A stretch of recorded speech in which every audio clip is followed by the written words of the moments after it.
Jays on Sportsnet. Presented by the all-new Civic, the 2016 North American Car of the Year.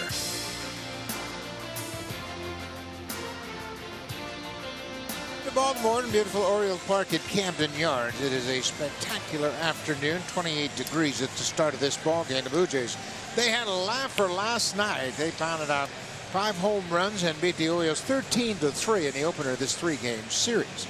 They now have a 5-3 advantage over the Orioles this season.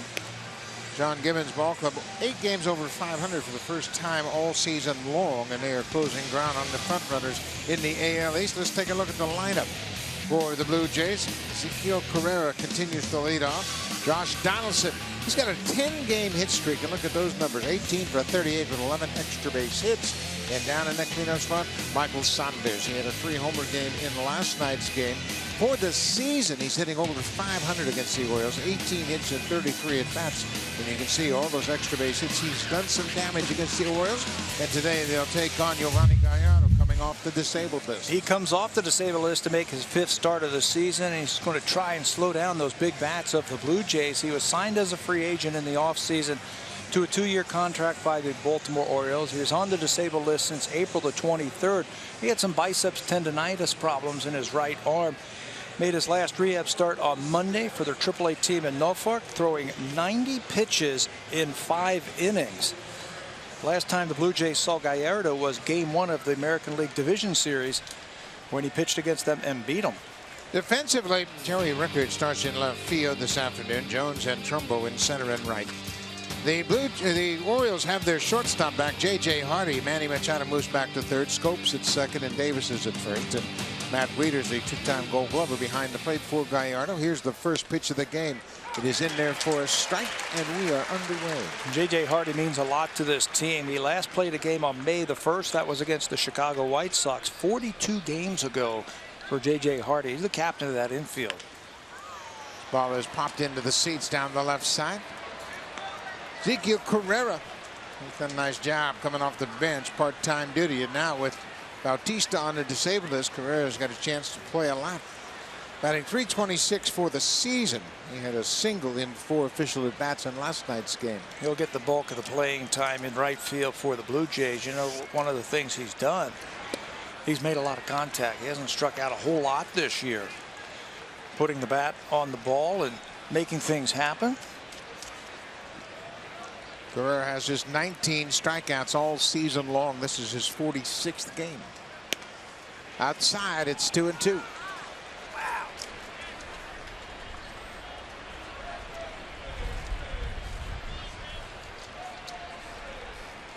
Troy Tulowitzki back with the Blue Jays. He has missed 20 games, and he is back to take over at shortstop.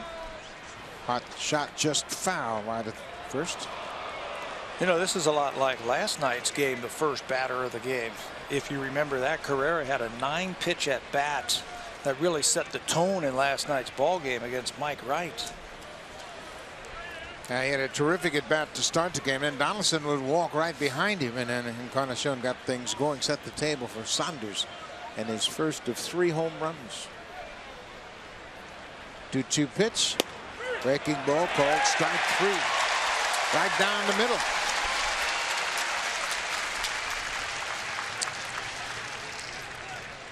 Now, Josh Donaldson will step to the plate, and that starts a parade of some pretty hot hitters. How about these numbers in the last week or so? Encarnacion, Saunders, and Donaldson. Look at the average, then look at the home run, and then the on-base plus slugging. This is a dangerous trio right here, right now. Every one of them is swinging a bat. They're hot. They're hitting everything that they see coming up there. Really not a good way. There's really no way to pitch to these guys because they're so hot. Not now. They're taking base on balls. They're hitting the ball to the opposite field, and they're just doing a terrific job of getting good pitches to hit. You know, if you were with us last night, the best at bat for me was the Josh Donaldson at bat. If you remember that, Ubaldo Jimenez hit him with a 2-strike pitch on the hand. They were going to send him over to first base, but he said, no, I'm fine. Don't review it. I'm fine. I'm swinging a hot bat. And what does he do? It's a triple to center field. 2-run triple in the 4th. Donaldson called out on strikes. That fastball just catches the inside corner. Back-to-back strikeouts for Gallardo. Dan Sonia, the home plate umpire, explaining his thoughts on that last pitch to Donaldson. It's not real hard, but it's got some late movement to his fastball. He's been able to hit it the corners with that. He did that against Carrera and then comes inside. It looks like a little bit of a cutter with a late break on it. It's high enough, obviously, and catches the inside part of the plate. 2 up, 2 down. Edwin Encarnacion. He takes a breaking ball for a strike. Edwin had 2 hits in the game. He also walked twice last night. He was officially 2 for 3 in that ball game. Scored a couple of runs. Gallardo pushes him back. That's his game right there, Giovanni Gallardo. Doesn't throw as hard as he did when he was a younger player, but he knows how to pitch. He'll go inside, outside, back inside, then back outside. Very rarely will you see him make a mistake and throw a ball down the middle of the plate.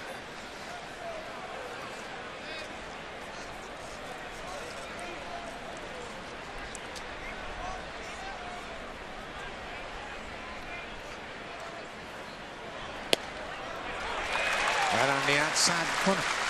2 balls and 2 strikes to Encarnacion, batting with nobody on and 2 outs. Check out those 4 pitches right there on pitch tracker. The 2 pitches inside way off the plate, and then 2 right on the outside corner. That's going to be his pattern all afternoon long while he is out there. To these right-handed power hitters, he's going to push him back and then paint him away. Be interesting to see if he can avoid throwing anything over the heart of the plate. Breaking ball backed up. That's ball 4 to Encarnacion. So here comes the hottest of the hot hitters, Michael Saunders.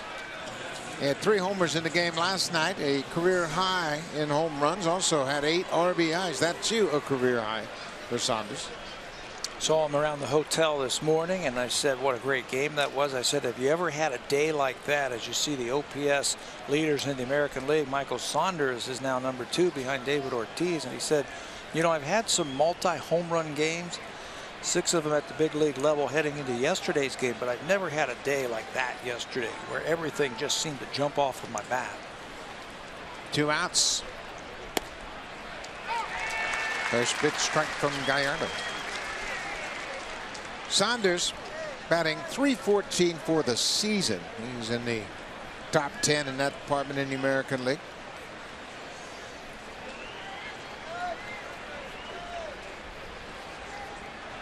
His teammates were pulling for him yesterday in his final at bat of the ball game. He had a chance to set a record both for the Blue Jays and as a Canadian for RBIs in a ball game.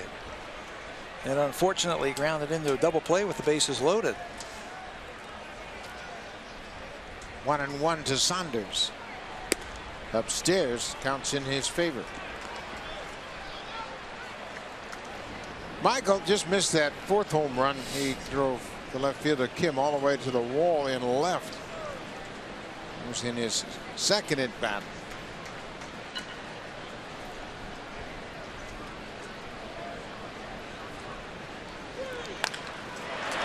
There's a base hit past Scope.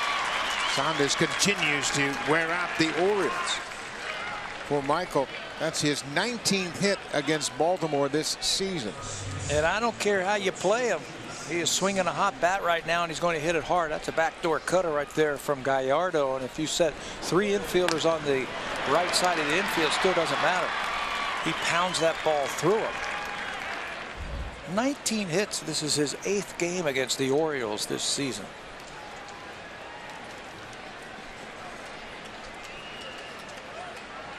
$19 hits, the most by any player against Baltimore this season. He and Mookie Betts were tied with 18 for the most hits. Justin Smoke, big first baseman. Smoke got into the act last night. He hit a 2-run home run in the 4th. Blue Jays scored 7 runs on 5 hits in the 4th inning. And then Troy Tulowitzki back in the lineup after a stint on the DL.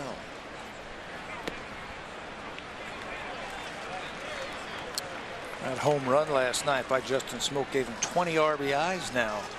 Starting to get some playing time and starting to drive in some big runs for the Blue Jays. Same type of defense you see right there is Michael Saunders. That is Jonathan Scope, the second baseman, in short right field. And fastball upstairs, just 88 miles an hour, but he gets it past Smoke. The Blue Jays have won 4 in a row, and they've outscored their opponents 44-10. But even more impressively, they've out-homered them 16-3. 2-1 to Smoke. Now it's 3-1. Game after game, we see the top of this Blue Jays order really work over the starting pitcher in the first inning. You better bring it, or you're going to find yourself down in the first inning early. This is going to be pitch number 24 already here in the first. This is popped up. Manny Machado backing into the outfield. He gets there and makes the catch. And Smoke's retired. The Blue Jays leave a pair. They get a single, but strand 2 against Gallardo. R.A. Dickey will take them out when we come back.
His 18th season in the dugout as a Major League Manager, his 7th season with the Orioles. Let's take a look at his lineup as the Orioles are 10 games over. They are a game ahead of Boston and the Blue Jays. Adam Jones, top of the order, has a 6-game hit streak, 9 for 27 with 4 home runs during that hit streak. And then in the 3rd spot, Manny Machado is 6 for 19 against R.A. Dickey, the knuckleballer.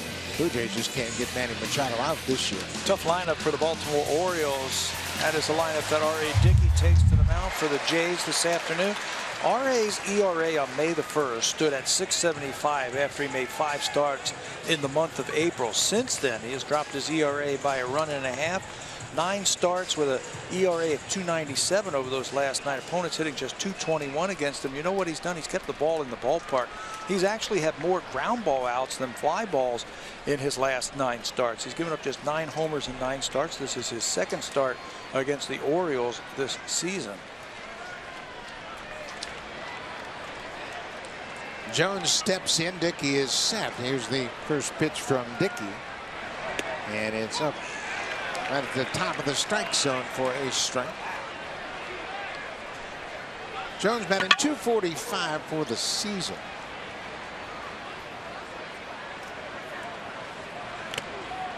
He goes after that knuckleball. It's going to be interesting to watch Dickey's knuckleball early in this game, just see how it's reacting. It hasn't been that good over his last couple of starts, in the sense that he hasn't thrown a lot of them because he's had to go to different types of pitches. The ball into right field. Carrera momentarily dealing with the sun. He stays with it and makes the catch. Jones is retired. You can see Carrera wearing those sunglasses now, looking up into that sun. In the outfield, Michael Saunders, Kevin Millar, and Ezekiel Carrera in right. Josh Donaldson's got his partner back at shortstop. Troy Tulowitzki making his 47th start. Devin Travis up the middle and Smoke at first. Josh Tolley behind the plate, making his 19th start of the season. May 27th was the last time we saw Tulo in the lineup for the Blue Jays. That was that start against Boston. He missed 20 games with a quad problem. Talking to him today, he says, I'm ready to go. I know we lost Jose Bautista. I want to get back into the lineup. I need to be in the lineup. Played a couple of games down in the minor leagues, but he said, I played this game long enough. I know what it takes to get ready. Jonathan Schoop moves up into the 2 spot, and that's a base hit down the line. Got a chance for extra bases. Schoop turns and heads for second. He'll get there with a stand-up double. His 15th double of the season. Baltimore Orioles have hitters up and down this lineup this afternoon. Buck Showalter is going to take Jonathan Schoop from the bottom of the lineup. He's going to bring him up to the top of the lineup. This is a slow knuckleball, something that Dickey has been incorporating, taking a little something off of that. But Schoop does a good job of staying back, double clutching, and ripping that ball down in the corner for extra bases. He's in an envious spot right now in that Oriole lineup, hitting in front of Manny Machado and behind Adam Jones. Very good spot for Jonathan Schoop. He's a very good fastball hitter. Manny Machado, 311 for the season.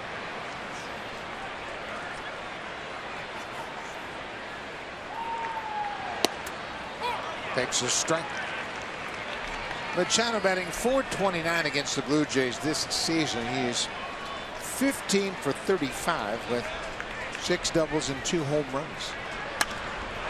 That ball is hit in the air deep to right. Carrera's back at the wall, misses it.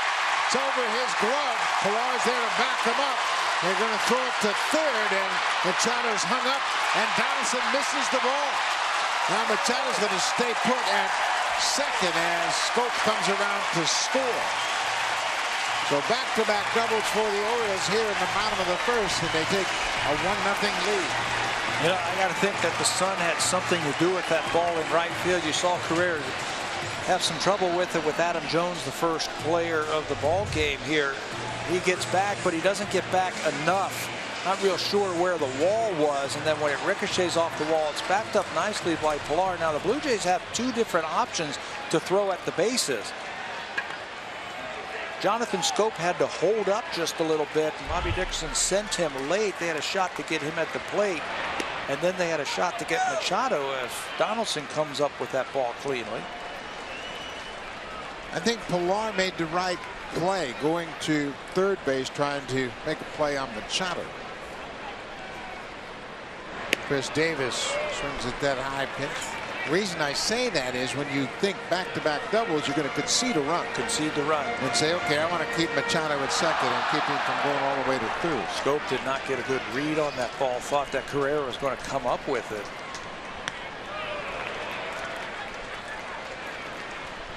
Well, Manny Machado just keeps hitting. And he keeps hitting against R.A. Dickey. Hit well against Dickey. He now has 27 doubles for the season. Davis hits it to Tulowitzki on the first base side of second.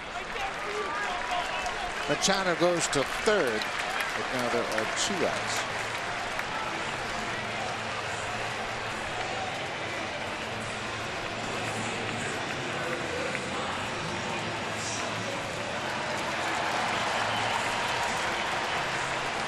Mark Trumbo, the big right fielder. Trumbo had an RBI base hit to right last night. He takes a strike. Trumbo was 1 for 4 in that ball game. He singled off of Sanchez in the 3rd inning.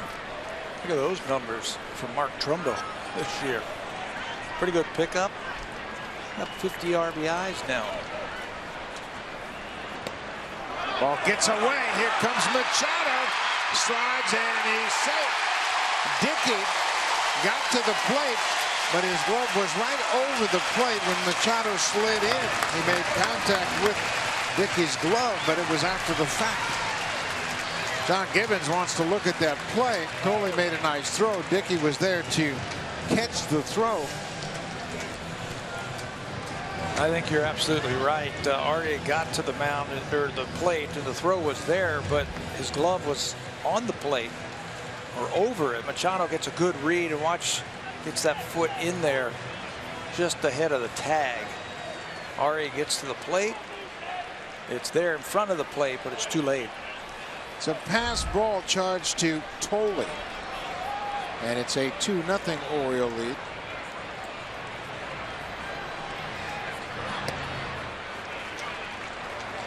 Tolley was charged with a pass ball here in April in the 10th inning that allowed the winning run to score.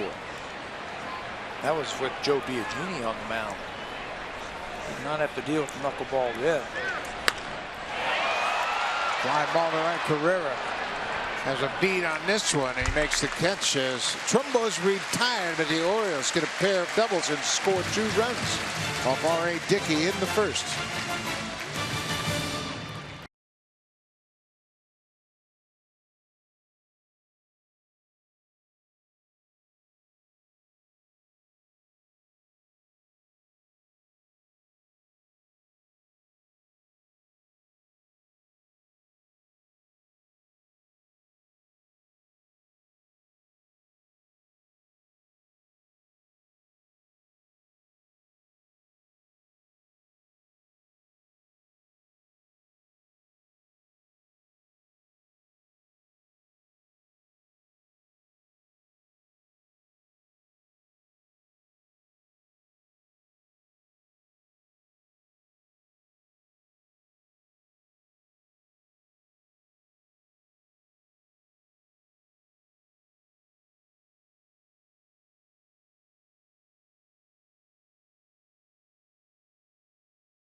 Jays here in the top of the second, and after missing 20 games, the natural thinking is he's going to need a little extra time down in the minors to build his swing back.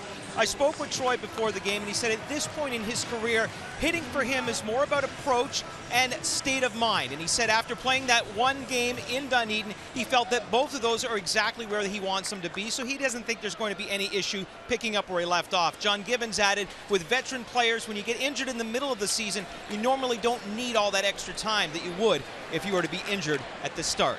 Buck? Thank you, Barry. That's good insight, as Tulowitzki has 167 at-bats.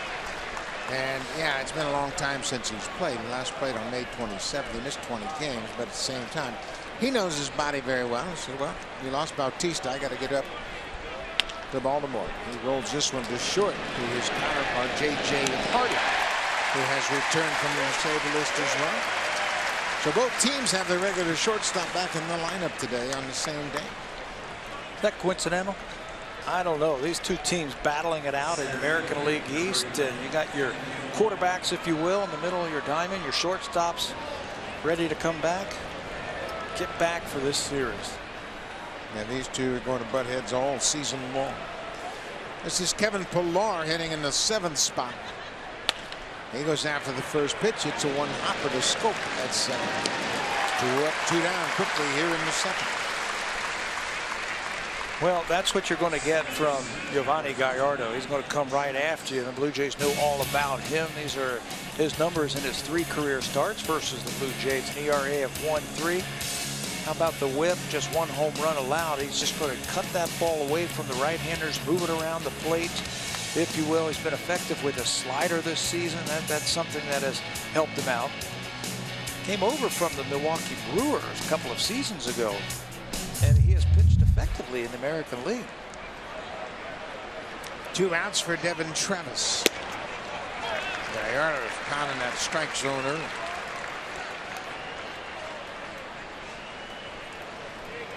Travis batting .213 for the season. It's another one, almost a carbon copy of the Polar ground ball. One hopper to second. 3 ground ball outs. Gallardo has retired 4 in a row.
Hockey has earned the respect of hockey fans around the world. Celebrate the life of Gordie Howe with a special commemorative edition of Sportsnet magazine in partnership with Scotiabank. A portion of proceeds will go to the Gordie and Colleen Howe Foundation. It's available on newsstands now. And Buck, I don't know if we'll ever see another hockey player quite like Gordie Howe. The game has changed so much. Well, it sure has. First and foremost, I don't think we'll ever see anybody play as many seasons as Gordie Howe played. He was a remarkable athlete in that regard.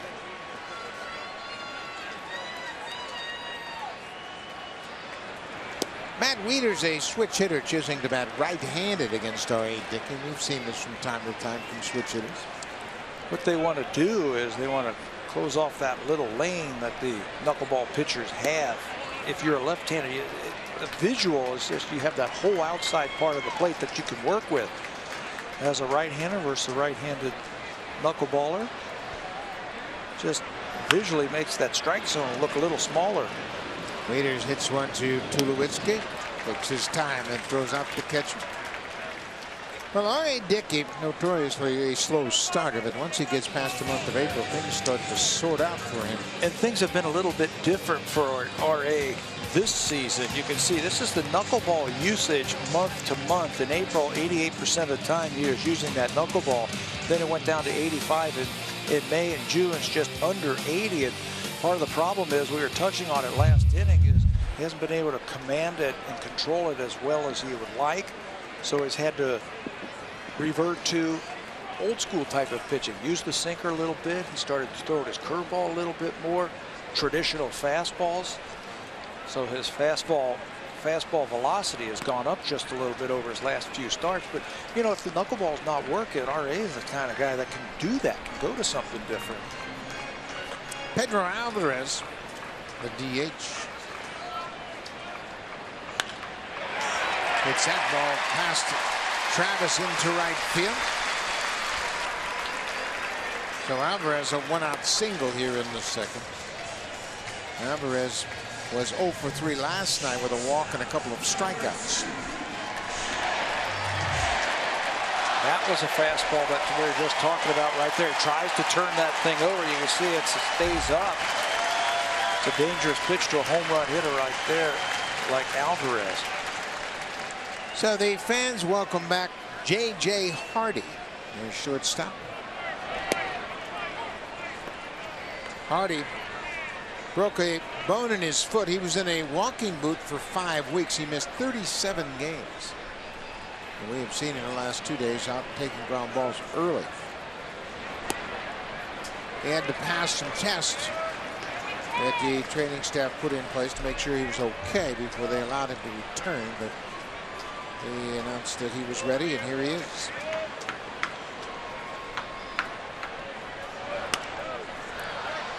Saw an article about Buck Showalter talking about J.J. Hardy and how he and Darren O'Day are the two guys that they have missed the most over the last month or so, whatever it's been, that these guys have been on the disabled list. Hardy, it's been a month and a half on the disabled list. Hey, anytime you take your best defender in the middle of the diamond, and they give a lot of responsibility to their shortstop here in Baltimore, you take him out of the lineup, it just weakens your defense. Now, he's one of the guys that gets overlooked a lot as far as great shortstops because he's not flashy, but boy, he's a smart player and never makes any mistakes. He's in the right place at the right time. Wayne Kirby was telling me yesterday, he said we really missed J.J. Hardy. He doesn't look really fast, but he always seems to get to the ball. Doesn't have a great arm, but he always seems to get the ball to the right base every single time. Very cerebral. Ground ball. Donaldson makes a nice grab. Good double play. Turned by Travis at second. Donaldson extended to the glove side, grabbed that ball, and made a nice throw to Devin Travis, who hangs in there in second, makes a good pivot to get R.E. Dickey out of the inning.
Ed Wing make an appearance 18 times this year, and if you come to the ballpark next Wednesday, you can get one of those Ed Wing shirts presented by Pinty's. Arrive early. The gates open at 2 p.m. for the 4:07 game time, and the first 15,000 fans will receive one of these T-shirts. Go to BlueJays.com for tickets. Buck?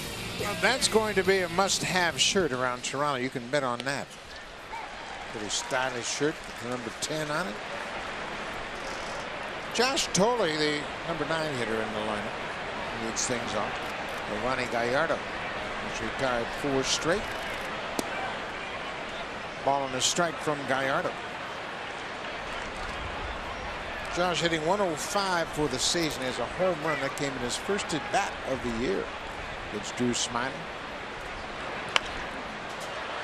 It says popped up. Machado will go to the wall, but that's out of play into the seats. That came in his first swing of the season. If you remember, if you watched him in spring training, it changed things a little bit in spring training, saying I want to hit for a little bit more power, and looked like everything was going to be okay when he hit that home run against Drew Smyly in his first start. But since then, he's gotten ice cold, and he was telling me back in Toronto that he's going to go back to the way he was hitting early in his career. Spread out just a little bit more, try and hit the ball to left field, stay on it.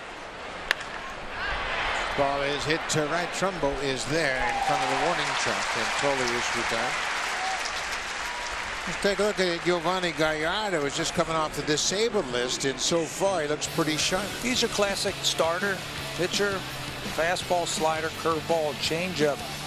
Doesn't throw as hard as he did when he was younger, when he was pitching with the Milwaukee Brewers, but he's going to have to rely on control and keep the Blue Jays off balance. You can see the fastball just touches 97, mixing that slider 32% of the time, and that's a pitch that has given him trouble so far this year.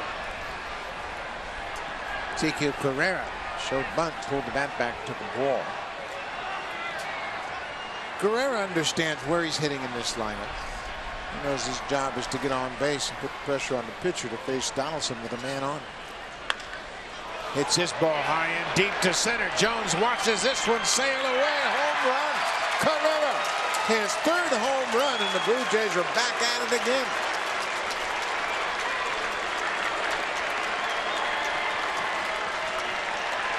That's the 17th home run the Blue Jays have hit in their last 5 games. And Giovanni Gallardo can give it up, too. Showed you he doesn't have that overpowering stuff on that scouting report with a fastball at 87 miles an hour. He's going to use a lot of sliders. Here is the fastball, four-seamer out over the plate. And Adam Jones, the center fielder, knew where this one was going to end up. He barely moved out there in center field. Guerrera has cut the Oriole lead in half. It's 2-1. Blue Jays hit 5 home runs here last night.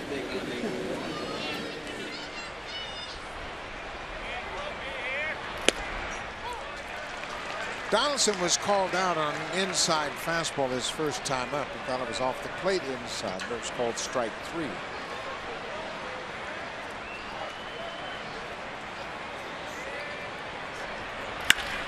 Swinging and drive, left field. This ball's got a chance. It's off the wall.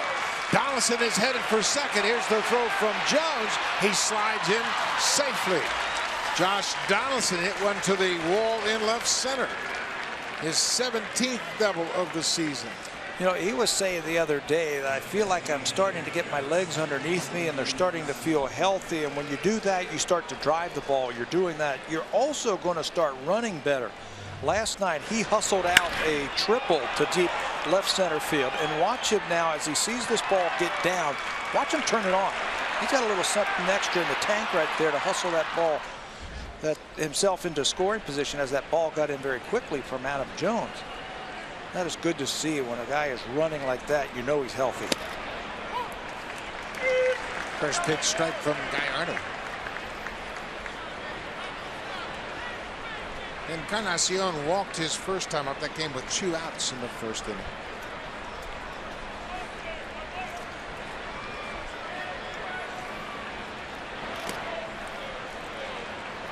When these two teams hook up, you look at the offensive leaderboard in the American League, and there are Orioles and Blue Jays all over the page. Saunders and Machado are in the top 10 in batting average. Trumbo, Encarnacion, Machado, and Donaldson are in the home run top 10. There are 3 players in the RBI top 10. They got to be in the top 10 of the slugging percentage, too, about half the team. There are 4 players in the slugging top 10. Saunders, Machado, Donaldson, and Trumbo. I mean, it's just everywhere you look. There are Orioles and Blue Jays. 2-1. You know, John Gibbons said it after the game yesterday. He says you got to score runs in the American League, and especially the American League East. So you have to have deep lineups because everybody else in this division can hit. So to win, you're going to have to hit. And the Blue Jays have been doing that lately.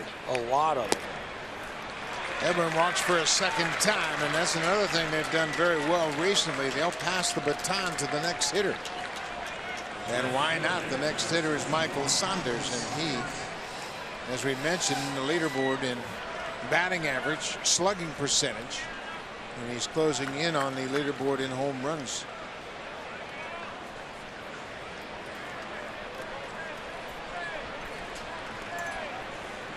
So the Blue Jays got one back with the home run off the bat of Ezequiel Carrera to this inning with 1 out.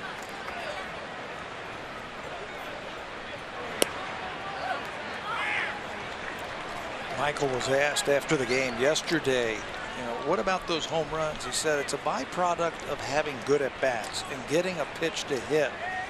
And that's one thing as you watch Michael all the time, hit always seems to go deep into the count. He's got a good eye at the plate, works himself into good hitting counts. It's byproduct of having a great approach. In his approach yesterday, they tried to throw a couple of pitches away to him, and he smacked him into the seats in left field. They tried it all down and in, and he pulled it over the wall in right field.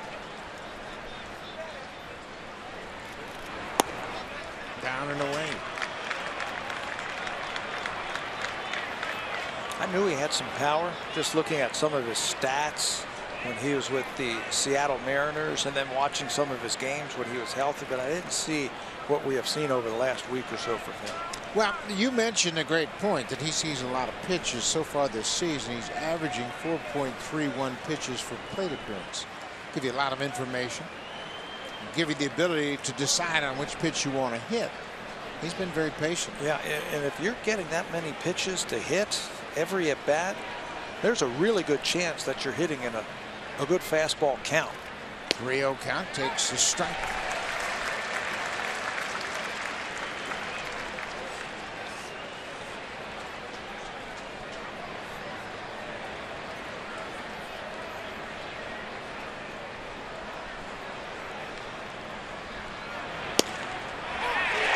Saunders thought it was off the plate outside, and it looks like it might have been Anaheim. Sonia calls that borderline pitch a strike. It's a full count, just one out.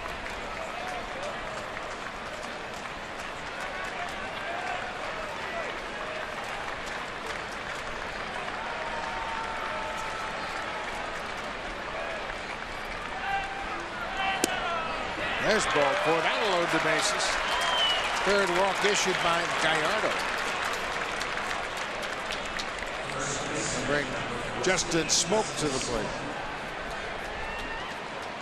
Smoke popped up into shallow left field to the third baseman, Manny Machado. I'd like to see him throw that last pitch that we just saw to Saunders. I'd like to see him throw that to Justin Smoke. He can hammer low pitches. Pulls the string on him. That's the veteran Gallardo. Understanding after a walk, hitters expect to get a fastball. It's a pretty simple approach that the Orioles are going to use against Justin Smoke. Slow curveballs and then fastballs up. Pick out one of them. And right back with another breaking ball.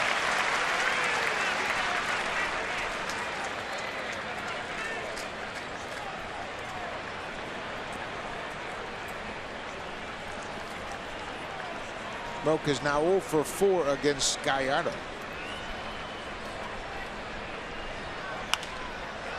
It's a piece of that high pitch. Working up and down in the zone. Down with the breaking ball, up with the fastball to Smoke. Slow curveball to get him off that fastball and then go upstairs like that. So you pick out one of them before you get to 2 strikes and say, I'm going to sit on it. Sit on the slow curveball, or I'm going to sit on that high fastball and do some damage. Right now with 2 strikes, you're just battling. Smoke strikes out, another breaking ball. That's 2 outs now. Slow curveball. Watch how it gets Smoke out on his front side. And the ball down and away. Swings over the top of it.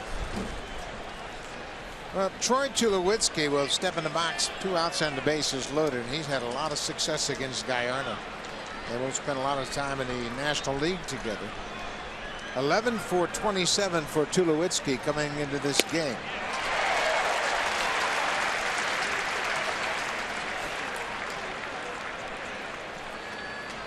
A couple of grand slams on his resume.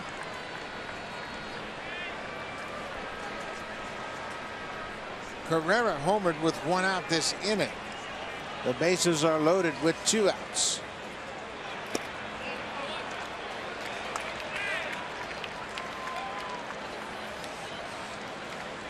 Boy, they got him on the ropes. Got to come up with a big hit. They have had some great approaches over the last 10 days or so at the plate.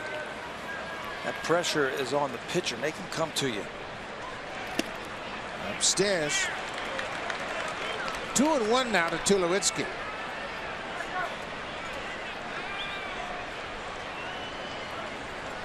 Gallardo's thrown 56 pitches, and you would imagine they'll be very cautious with his pitch count today, coming back off the disabled list. Threw 90 in his rehab on Monday. Took him through 5 innings. Little cutter that's pulled foul. But you know, 90 pitches in a rehab game a lot different than 60 pitches in a big league game as far as the adrenaline goes. And the stress, a little bit more stressful up here. Fans are going to try and get him through this inning.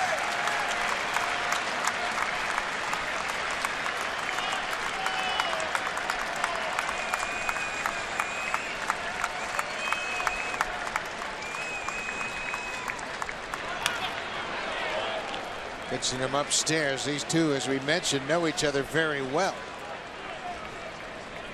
Tulowitzki, during his time in Colorado, faced Gallardo, who was in Milwaukee 8 seasons.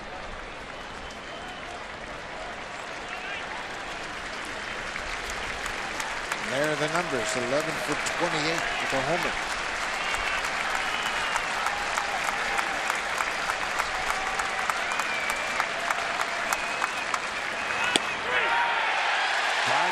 Call.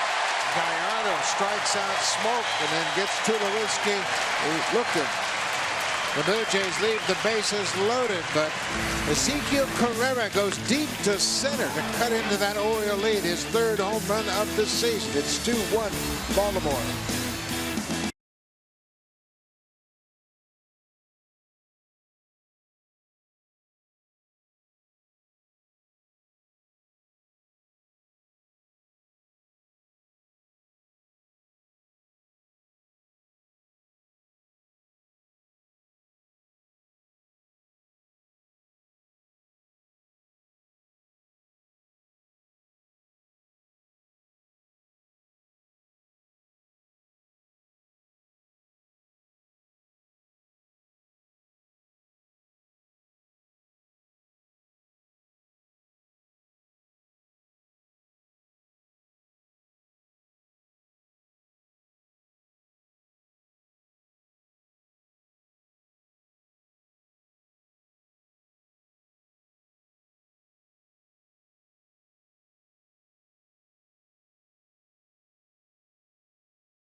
Fans membership kits are now available for the 2016 Junior Jays Club presented by Boston Pizza.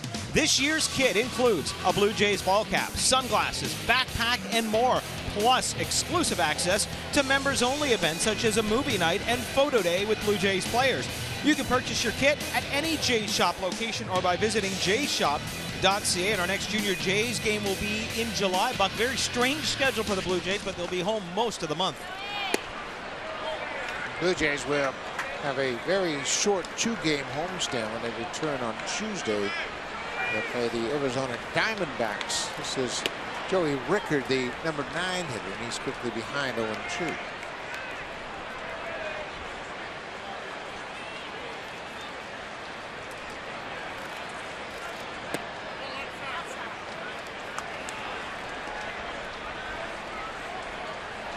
Rickard came into this game 1 for 3 against Dickey. You saw his batting average when he stepped up to the plate at .257. Against the Blue Jays, though, look at those numbers. .526, a double, a home run, and RBI. Everything that he has hit against the Blue Jays, it seems, has found a hole this year. Well, and you know what? It's just like facing the Blue Jays lineup. You see number 9, Joey Rickard. I'm going after this guy. Look at all the Joneses and Scopes, Machados, Davises, and Trumbos. You say, Joey Rickard, yeah, here, hit this one. And he has. And he has. He's found the hole to get on base. He has hit leadoff for this team. He's been a nice surprise for him.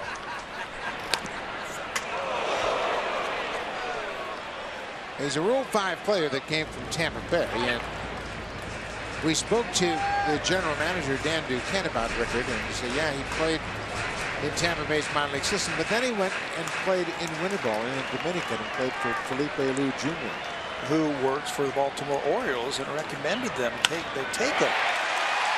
Okay, gets another base hit for Rickard. That's 11 hits.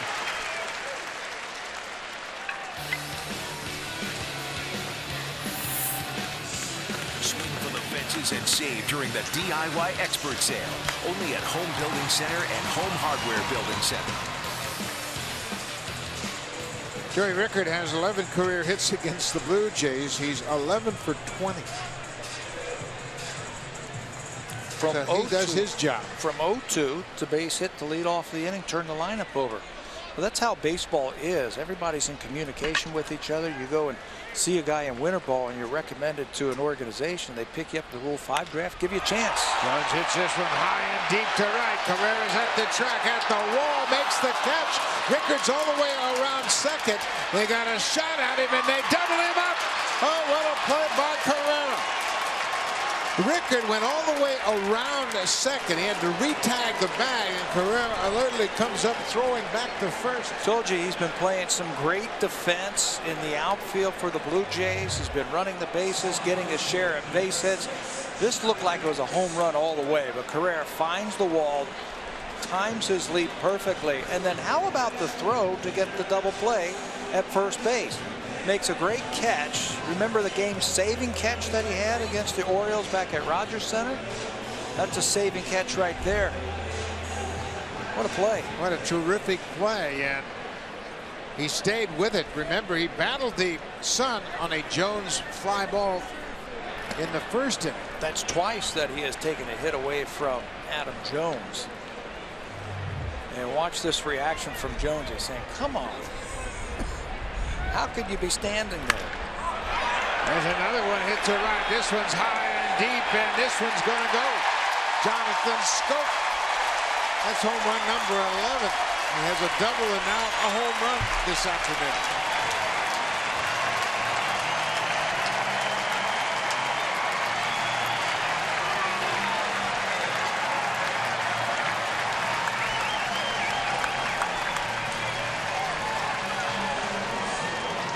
Schoop's a big guy, and he can hit the ball out of any part of the ballpark.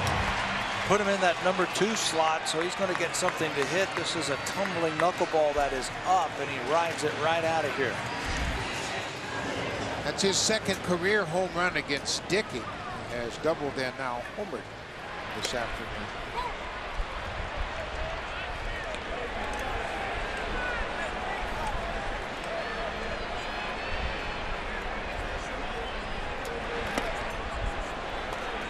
That's the 99th home run R.A. Dickey has allowed as a Blue Jay. Came over the Jays in 2013. This is a swinging run down the third base line, and Dickey had no chance. Little tapper rolled up the third base line for Manny Machado. He's 2 for 2. Well, you can't defense everything. You got to play deep, respecting that power from Machado. Every now and then he's going to top a ball. Knuckleball, you can see how deep Donaldson is playing. He's not going to be able to get to this ball. R.A. Dickey's not going to be able to get over there and get that ball. Just pick it up and go back on the mound. Get ready to face Chris Davis. Manny Machado had 2 hits in last night's game. He has 2 more hits, and Davis goes after the first pitch. Travis from the outfield grass throws him out. But Jonathan Schoop gets the run back. He hits a solo home run to right.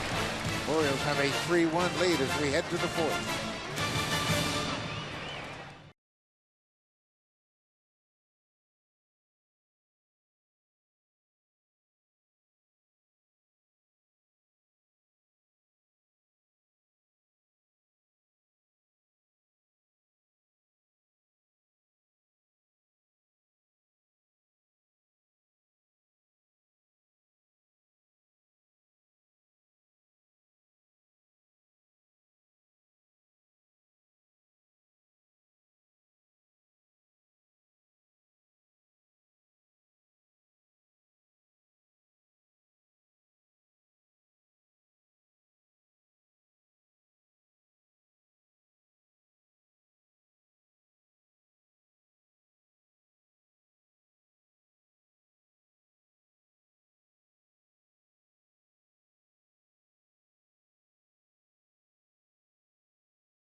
Risk it all in a ladder match, competing for the chance to become WWE World Heavyweight Champion. WWE Money in the Bank goes June 19th on WWE Network. Visit WWE.com/Canada. I think Adam Jones is going to be watching that. I saw him walking around the ballpark today with a big WWE belt. Yeah, he's a big fan, I know that. And Jonathan Scope, he broke out the big bat so far. Scope with his 15th of them and his 11th home run. The Scope home run, now the Orioles have scored 3 runs in this game. That's the 17th straight game in which they've scored 3 or more runs. Pretty consistent offense. The Cubs, they scored 3 last night. Jake Arrieta had 6 runs in his shutout, and the Cubs have 19 straight games with 3 or more runs. I think the magic number is 5, isn't it? You can get 5 runs a game. You should be winning up 90, 95 games a year.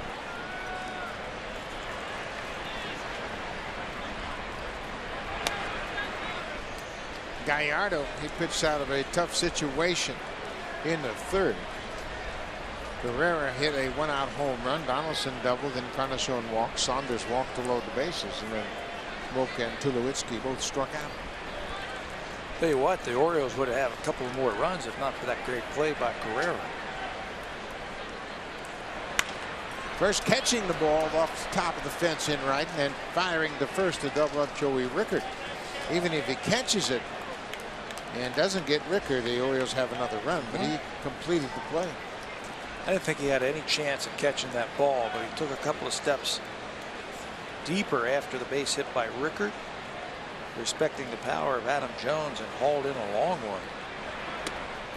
He made a similar catch in the Sunday game at Rogers Center with the bases loaded. Pedro Alvarez hit the ball up against the bullpen in right field, and he went up and caught the ball. Alvarez credited with a sac fly. That made it a 10-9 game. Millard takes a walk. That's the 4th walk that Gallardo has issued here this afternoon.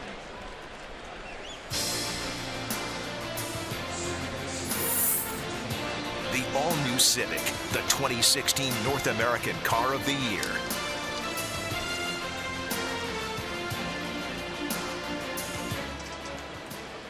Devin Travis grounded out to second. Jonathan Scope is a little more straight away at second than he was in that previous at bat. It's a bigger hole on the right side of the infield than there was when nobody was aboard. Yeah, he's starting to hit the ball with a little bit more consistently, hitting the ball hard, especially to right field. It wouldn't surprise me to see Devin take a shot at hitting a ball in between first and second base.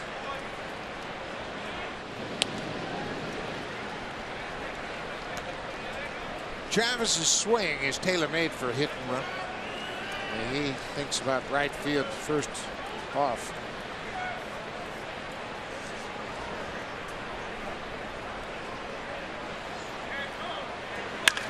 This ball is drilled to center. Jones is back. It is over his glove.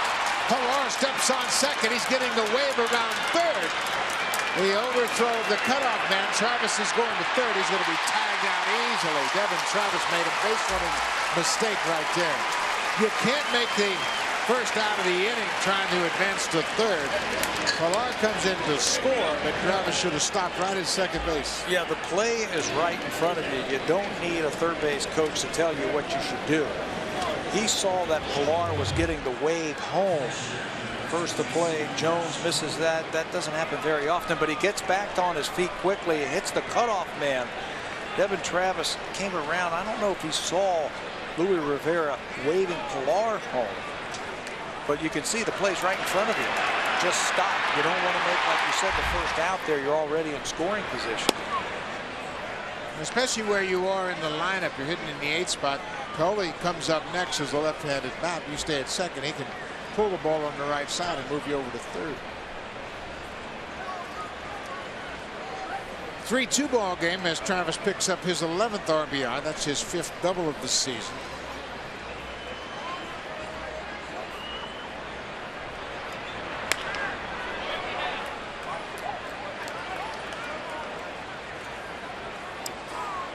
those mental mistakes will cost you when you're playing your division rivals. The games are so tight, they're so closely contested. You can't make mistakes like that. Joey Rickard made a similar mistake when he went too far on that fly ball to right. He got doubled off at first base. Dolly hits a high fly ball to right. Trumbo's got room. He went to the warning track. Now he comes in a few steps. He would have tagged up and moved over to third base on that long fly ball right there, so he'd be standing there with just one out for Carrera. But you're right, you don't have many blowouts like we saw in last night's game when you are in this division. So every run, every mistake, every play is paramount. Every extra 90 feet you get or give away can prove costly. Well, here's the man of the hour so far, Carrera. He's homered and made a couple of good plays in the outfield. Goes after the first pitch and breaks off Scope's glove. Boy, there's a play you don't see very often. Jonathan Scope just assumed he was going to catch it easily and kicked it right at second. You know what he did? He went down there with just one hand for some reason to try and field that ground ball instead of two hands in a nice position to catch it. If it clanks around in your glove, your other hand's there to get it. You can see just one hand, it comes up on him. And he will be charged with the error, his fourth. Yeah, keeps the inning alive. Anytime you make a two-out error, it's costly to your team, but especially when Josh Donaldson comes to the plate next.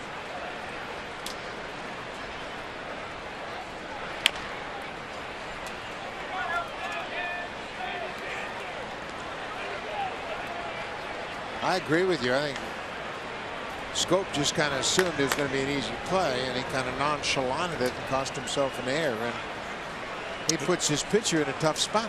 He's a good fielder, but he just went down with one hand like he was just going to just snare it with the one hand. It took a little bit of a hop on him.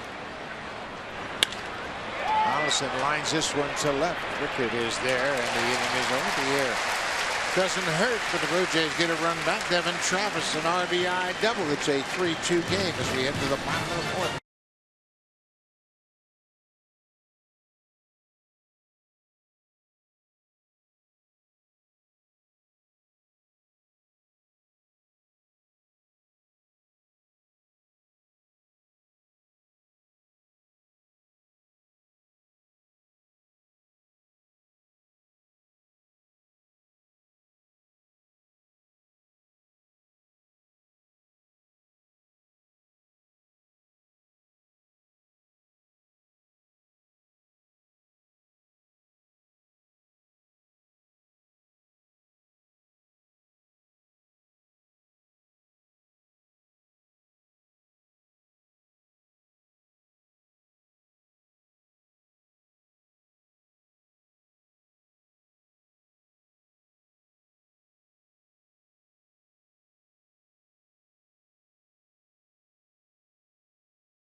Blue Jays members a chance to log on and earn some free points. Here is your code for today, MBJ2583. Log in, type in that code, and you'll earn points simply for watching the broadcast. Your entry box is on your My Blue Jays homepage. You'll have till 11:59 tonight to enter the code, and we'll have another one for you tomorrow. This gentleman is entering his code now, Buck. He was paying attention, Barry, that's for sure. Good crowd on hand. There were 38,300 here last night. It's a 3-2 ball game.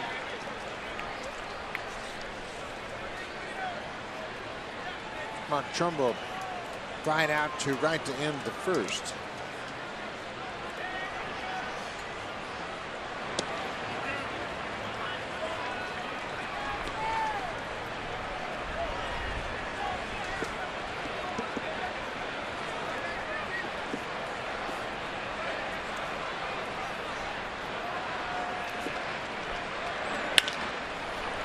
Tulowitzki at short.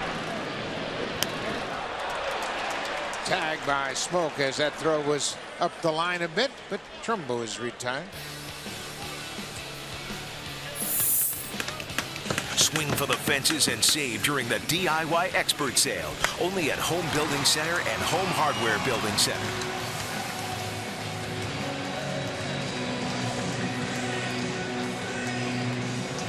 Baltimore, Maryland, and they have done a great job of revitalizing the Inner Harbor area. We stay over in what they call the Fells Point area, just across the harbor. Beautiful renovation going on there. Lots of old buildings have been restored, and a lot of people out and about on Saturday morning. Great restaurants over there.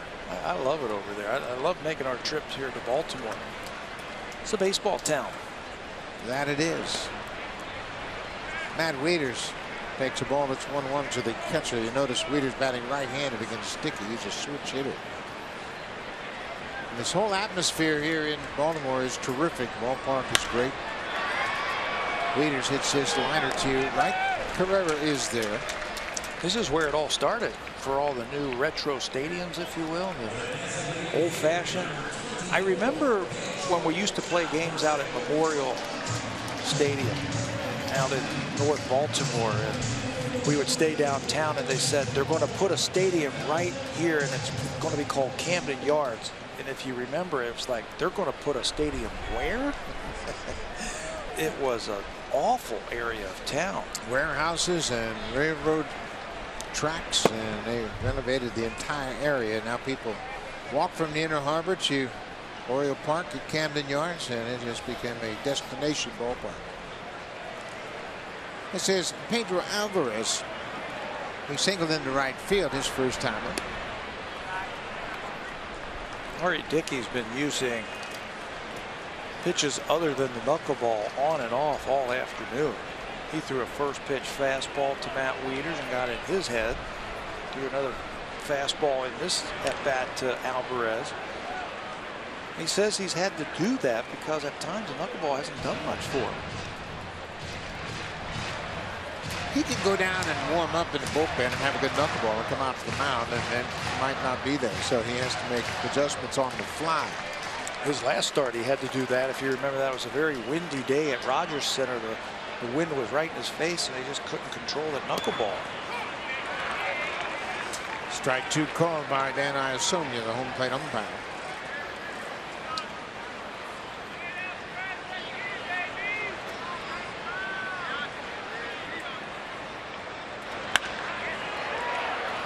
Nice grab by Tulowitzki on the backhand, and Dickey retires this side in order in the fourth. We'll go to the fifth. Baltimore has a 3-2 lead. Now time for a Blue Jays Central update. Here's Hazel May and great.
Fans, this Saturday we will have TFC action on Sportsnet 4:30 Pacific, 7:30 tonight Eastern on Sportsnet 360 and Sportsnet 1. It is the LA Galaxy at BMO Field to take on the FC. And guys, there's some update on Jose Bautista. He is going to be seeing a foot specialist in North Carolina probably early next week. They weren't able to get him in during the weekend. He'll have more x-rays done. George Poulos says the swelling is still pretty severe in that toe, so it doesn't look like we'll be seeing him back anytime soon. Now, that's a significant injury, and I'm glad they're going to see a specialist to make sure that it's handled properly, but he could be out a while. Going to go to Charlotte on the off day on Monday. See Dr. Robert Anderson, who is the Carolina Panthers team doctor, to get in there and just to find out exactly what is happening. He's a foot and ankle expert. So they'll have some more information when the homestand starts up on Tuesday. Encarnacion gets a breaking ball and takes it the other way.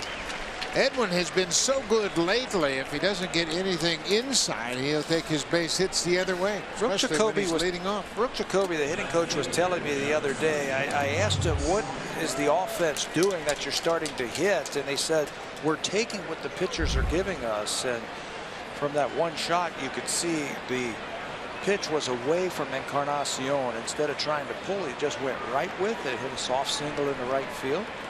Edwin has been on base now 3 times.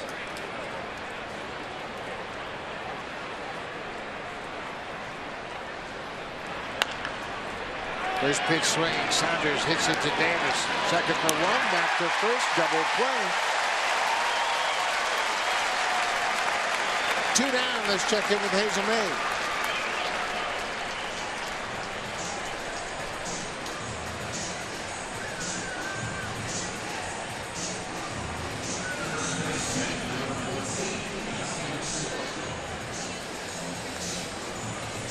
Seattle has a terrific road record this season. They are 21-13 on the road. They have the best road record in the American League, and Blue Jays are right behind them. Blue Jays are 21-15 at the start of play today. Boston and the Blue Jays are a game back of the front-running Orioles in the AL East. Boston has a percentage points lead over the Blue Jays. Boston is 37-29. The Blue Jays are 39-31.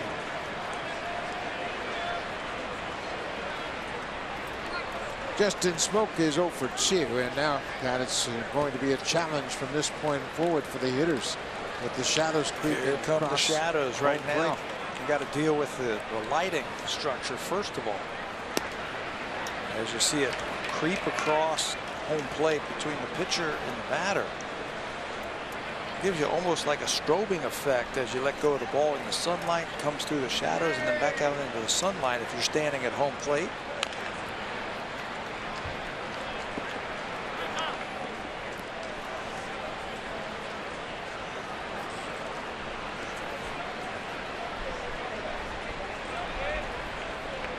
Two balls and a strike to Justin Smoak. We're in the 5th.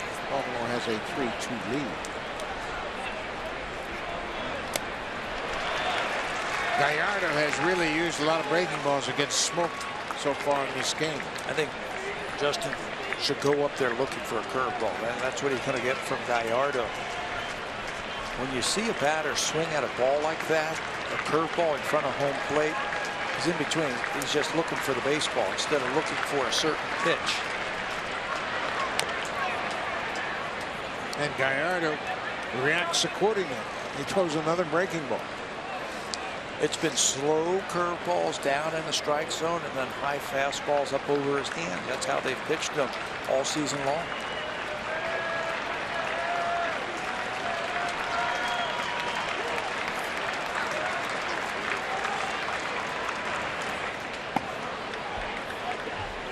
Full count now. Troy Tulowitzki is on deck should Smoak reach base and keep the inning alive.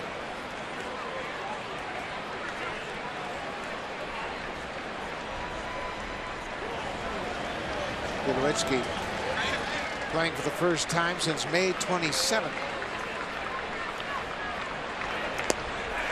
Came right back with a 3-2 curveball and strikes out Smoak for a second time. Double play and a strikeout. We'll go to the bottom of the 5th.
To Boston 3 times daily. Go to WestJet.com to book your flight and cheer on the Blue Jays the next time they pay a visit to Fenway. WestJet, proud partner of the Toronto Blue Jays. And Buck, with the Jays win last night, they caught the Red Sox in the American League East standings. Yes, they have. They are tied a game out, just percentage points behind the Boston Red Sox. Seattle has a 2-0 lead over Boston up at Fenway.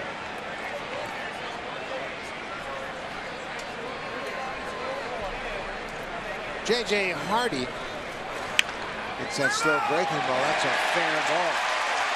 Over the bag, Hardy is headed for second. Sanders will play it back into the cutoff man, Tulowitzki. Donaldson looked back into the dugout as if to say to Gibbons, hey, John, have a look at that one. And John Gibbons is out to chat with Lance Barrett, the third base umpire. Well, if you're wondering if you can review this, you can't. A play that is in front of an umpire on a ball down the line like that is not reviewable. If it's behind the umpire, it is, but he has a clear shot of that.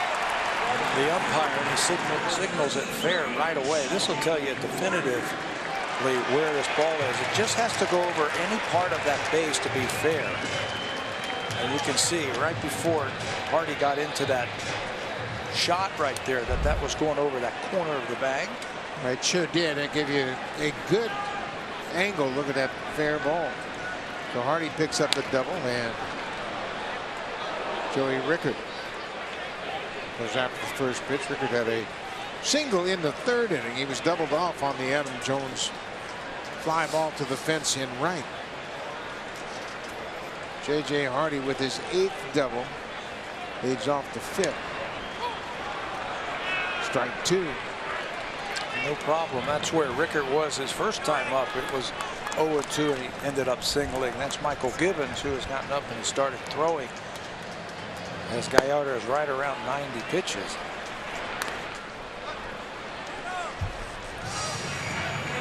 As Michael Gibbons starts to throw, so does Joe Biagini of the Blue Jays. So both bullpens are up and active right now as we're in the 5th.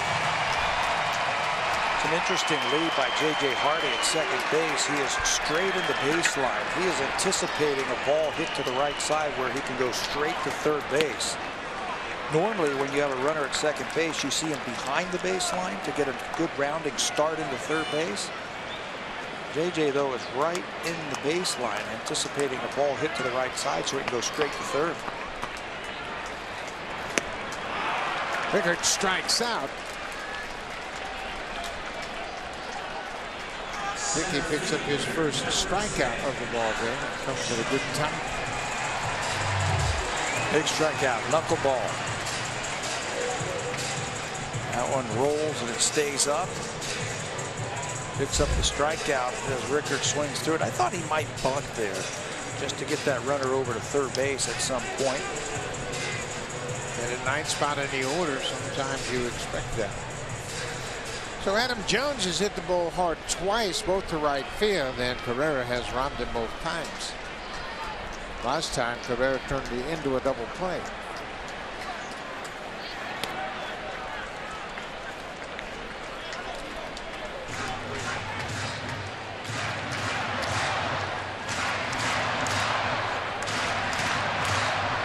Jones came into this game with a 6-game hit streak.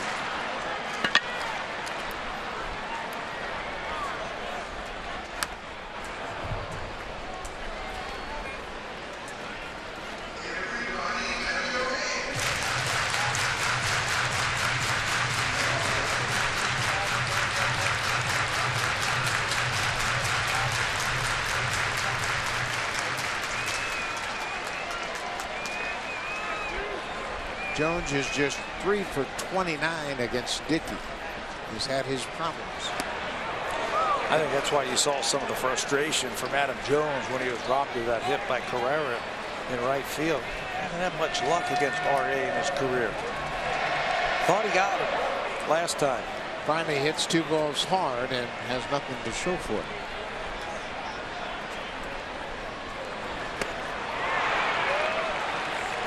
Chase that high pitch. Been having trouble with his shoulder after the last 2 swings and continues to seem like he's trying to get that right shoulder loose. Yeah, moving around just a little bit.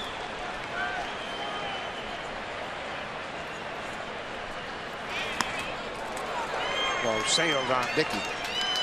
Full count, 1 out. Jonathan Schoop is on deck. He's had a double and a home run.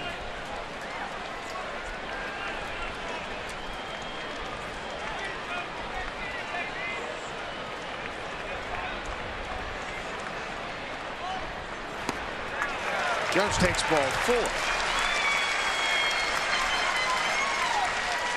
John Gibbons and Pete Walker having a little chat in the Blue Jays dugout on the situation here. So Dickey picks up his first strikeout and issues his first walk both here in the 5th inning.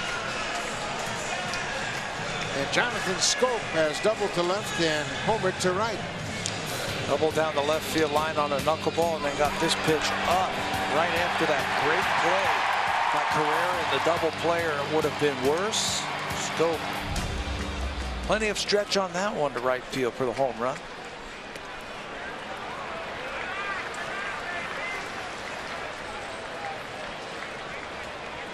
Get to 11 home runs now. First half of the season. At a very respectable .270 batting average.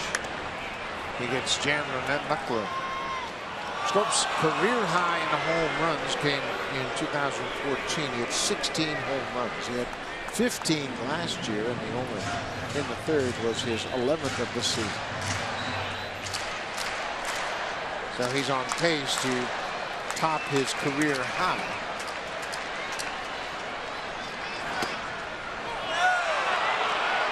Those have been fastballs to Schoop. That one registering 84 miles an hour right on the inside part of the plate. Interesting. Now it looks like the knuckleball. And it was, but it misses away. We're in the bottom of the 5th. The Orioles scored 2 in the 1st. 1 in the 3rd. The Blue Jays have solo runs in the 3rd and 4th.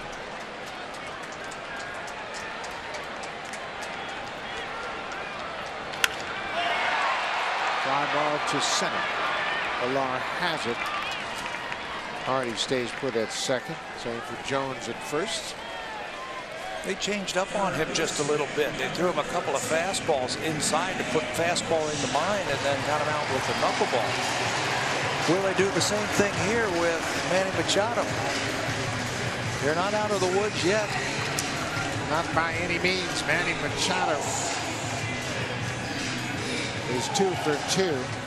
He doubled in the first. He was not credited with an RBI as the run came in on the throw.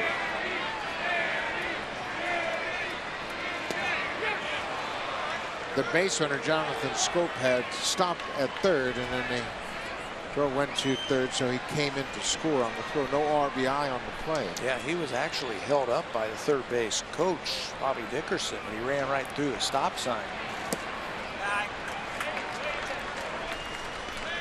Machado has 2 hits, as we mentioned today. For the season, he has 17 hits against the Blue Jays. This is the 9th game they've played. Took a little something off of that one at just 68 miles an hour.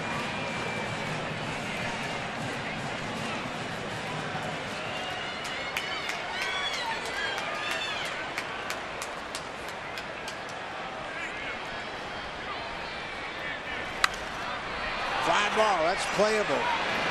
Smoke in foul ground, makes the catch, and Dickey gets out of it. A couple of Orioles left on base. They'll go to the 6th. It's a 3-2 Baltimore lead. Troy Tulowitzki back in the lineup. He'll start things off. Kevin Pillar has walked and scored. Devin Travis has an RBI double. The Blue Jays are down by a run.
Kids down to Rogers Center for Junior Jays Saturdays presented by Boston Pizza. You can join us pregame outside gates 5 and 10 for inflatables, activities, and lots of fun.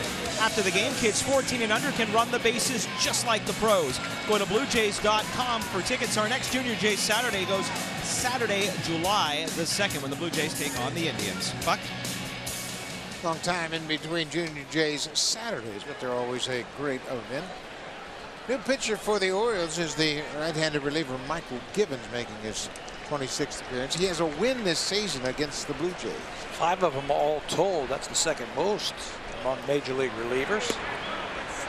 He also has a good fastball and a slider, and he leads the Oriole relievers in strikeouts with 44 of them. Troy Tulowitzki is 0 for 2 so far. His return to the lineup. Tulowitzki injured a quad muscle coming from first to second in a stolen base situation in New York. Left that ball game, missed a couple games, played one more game against the Red Sox, and then went on the DL. That looked innocent, didn't it? Just kind of cruising into second base and tried to stretch it out. Tulowitzki drives this one into center. Jones is there, makes the running catch. Gibbons retires the first man he faces. This is a deep and very talented Orioles bullpen, and I think Giovanni Gallardo gave Buck Showalter exactly what he was expecting. 5 innings. About halfway through, 3 turns through the lineup. Now you turn it over to that very deep and very good bullpen. Gallardo threw 85 pitches. going 5 innings. This is Kevin Pillar. He had a leadoff walk against Gallardo in the 4th and scored from first on a double by Devin Travis.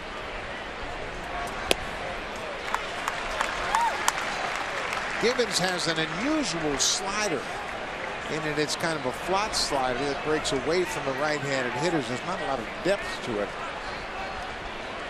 It's very effective against the right-handed hitters. He makes it tough because he's got that low 3/4 arm slot, and then fires that ball up there. It's an improving pitch. It's his strikeout pitch that he will use to right-handers. Just foul.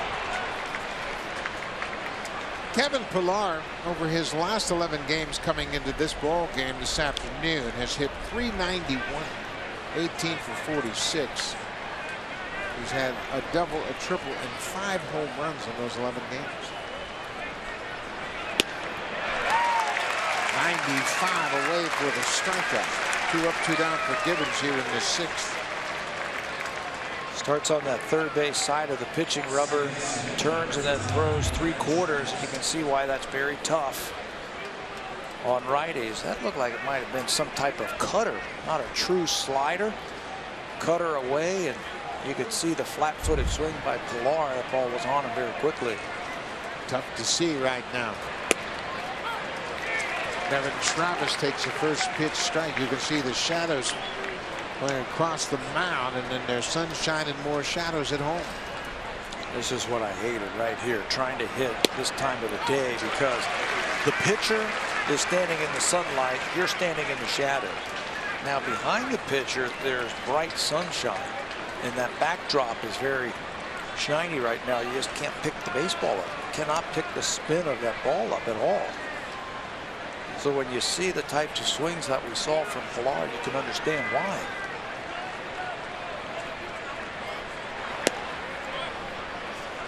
Yeah, the ball looks like a gray blur in these conditions, and you like the contrast where you can see the red seams and pick up the fact that it's a breaking ball. I think the background is so important. You can see from that shot there, it's very bright. Off the end of the bat, Machado in foul territory. It's a strong throw. Nice play. Michael Gibbons comes out of the bullpen, and he ties the side in order. It's a 1-run game as we head to the bottom of the 6th.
Baseball on the network later tonight, and it is a good one. The best team in the National League. It is the Chicago Cubs and Anthony Rizzo taking on Starling Marte and the Pittsburgh Pirates live from Wrigley Field. The game gets underway at 8 o'clock Eastern, 5 o'clock Pacific on Sportsnet and Sportsnet Now. To the bottom of the 6th we go. Let's send it back to Buck and Pat. Jonathan Neese for the Pirates against John Lester for the Cubs in that game. R.A. Dickey, he's done a pretty good job of holding this Oriole team in check. But the Blue Jays haven't been able to score. Did you see who's pitching for the Angels today? Tim Lincecum. Tim Lincecum. How about that? Chris Davis will lead things off here in the 6th.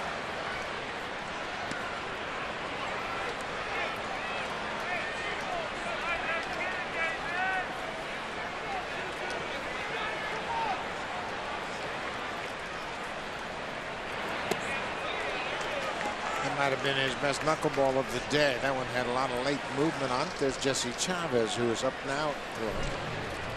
Joe Biagini was up earlier.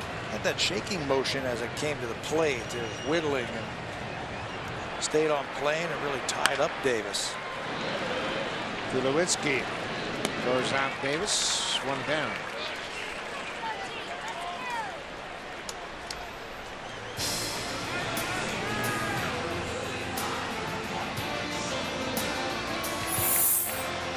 The all-new Civic, the 2016 North American Car of the Year.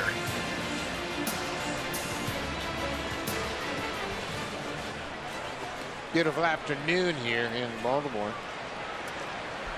Everything but the score for the Blue Jays.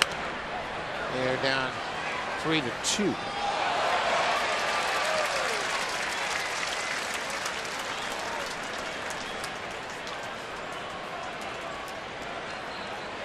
Blue Jays had a laugher in last night's game. They won 13-3 and pounded out 5 home runs.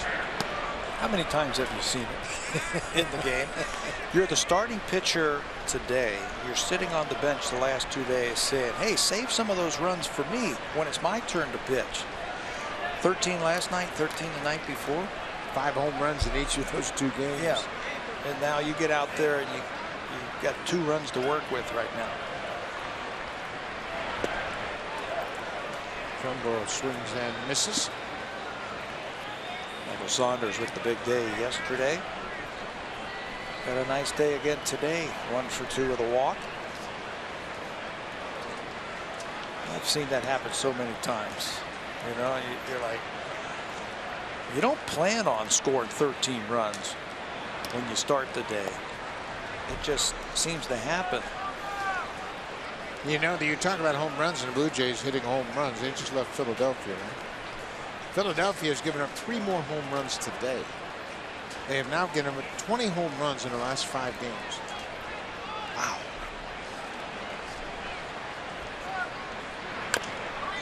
Arizona hit 6 yesterday in last night's game. Of course, on Thursday, the Blue Jays had 5, 2 on Wednesday. And they had 4 in Toronto on Tuesday before they left. But you see the final score, Arizona 4-1. Zach Greinke pitching for the Diamondbacks, which is great news for the Blue Jays. It means they will miss him in their 2-game series at Rogers Center Tuesday and Wednesday. Jared Eichhoff was starting that game for the Phillies. He gave up 3. He likes some of those pitchers from the Phillies. Well, Eichhoff shut out the Blue Jays the last time he pitched against them. It just brings into focus how good the Phillies pitching staff was when they had those great teams with Cliff Lee, Cole Hamels, Roy Halladay, and Brett Myers. They had good pitching and powerful defense. Roy Oswalt was on that team also. Trumbo, he takes a 1-out walk. Saw Pete Walker checking in on Jesse Chavez down in the Blue Jays bullpen.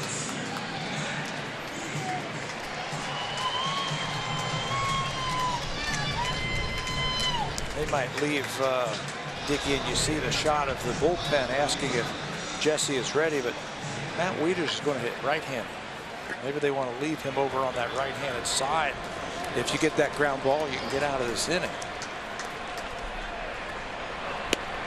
So that's a great point. If you bring Chavez in, Wieters is going to turn around and take a shot at that short porch in right. Or the hole on the right side of the infield. Maybe you keep him on that right side. Get a ground ball right here. Blue Jays have 2 double plays this afternoon. Wieters swings and misses. It's 0-2.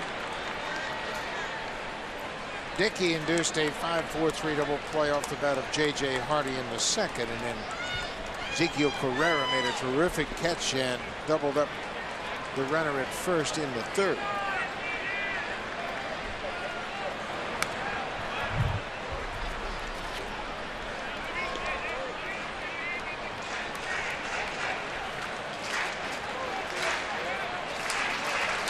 Orioles don't hit a lot of ground balls.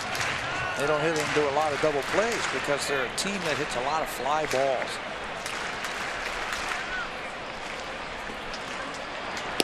Their fly balls just go a little bit further than most guys' fly balls.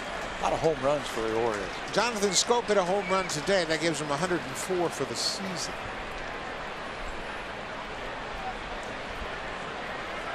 Check that. That's 105 in the home run department. He just strikes out. Second strikeout for Dickey.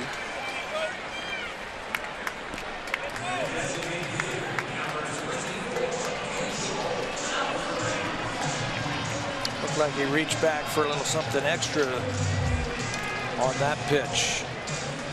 Yeah, it's his fastball. Trying to get a ground ball, he gets a strikeout.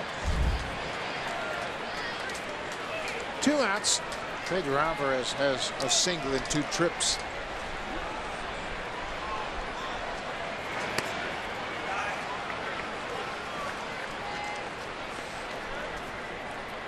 Blue Jays trail by a run. Orioles have a 3-2 lead. So at this point, every run you save is huge. Ground ball, Smoke will step on the bag, and Dickey has completed 6. He finds himself behind by a run. Josh Tolley will lead things off when we come back. Then Carrera and Donaldson.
This copyrighted telecast is presented by authority of Rogers Blue Jays Baseball Partnership and may not be reproduced or retransmitted in any form. And the accounts and descriptions of this game may not be disseminated without the express written consent of Rogers Blue Jays Baseball Partnership. Jonathan Scope has a home run this afternoon. So does Ezekiel Carrera. The Blue Jays are trailing by a run. Josh Tolley fouls off the first pitch as he leads off the bottom of the seventh, the top of the 7th. Tolley, Carrera, and Donaldson, the batters for the Blue Jays. Josh Tolley gets a leadoff base hit. Man aboard, nobody out. Let's check in with Hazel May.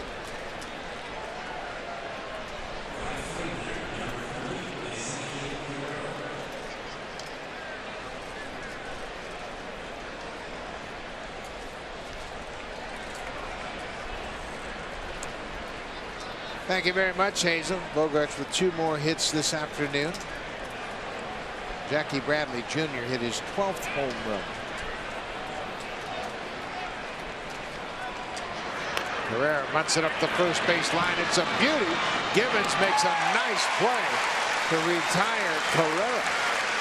Gibbons, a former infielder, made a terrific defensive play to retire Carrera. Calling on all of his infield skills right there. He's only been a pitcher for a couple of seasons, He showed off his infield skills right there. He gets onto this thing, slides, catches, and fires over to first base accurately on the inside part of the place to get the out over at first base. Nice play. Isn't that something? Today, the Orioles had all their pitchers out taking pitchers fielding practice, and it comes into play here in the seventh.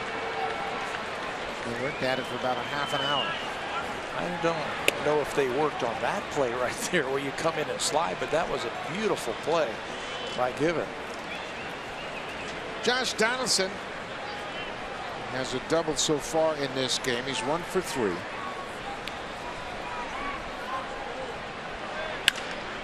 Ground ball. Machado backs up. Totally stays put.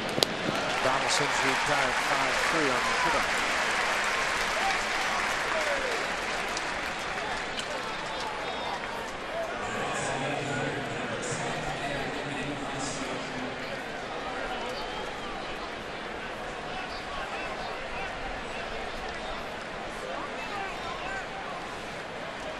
Michael Givens is tough on right-handed hitters because of the arm angle and that slider that breaks down and away so effectively.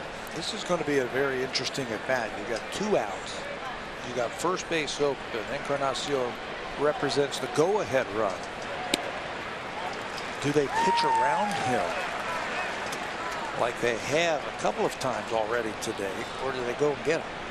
The Orioles are moving their defense more toward the opposite field as they pull the outfielders back a little bit more straight away.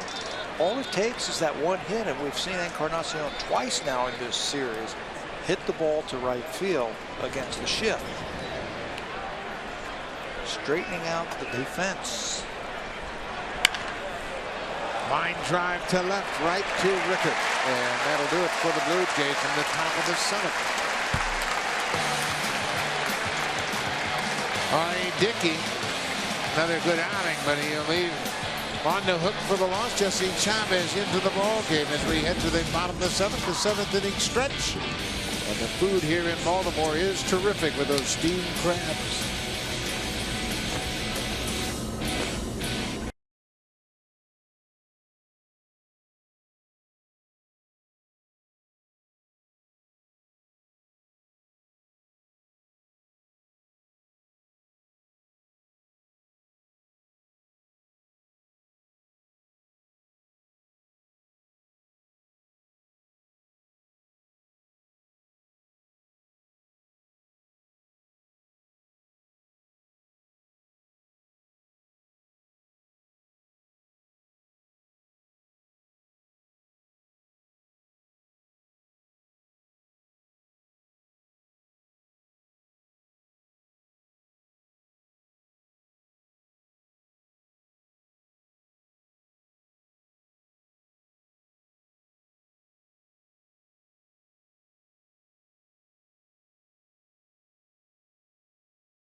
Blue Jays on Sportsnet.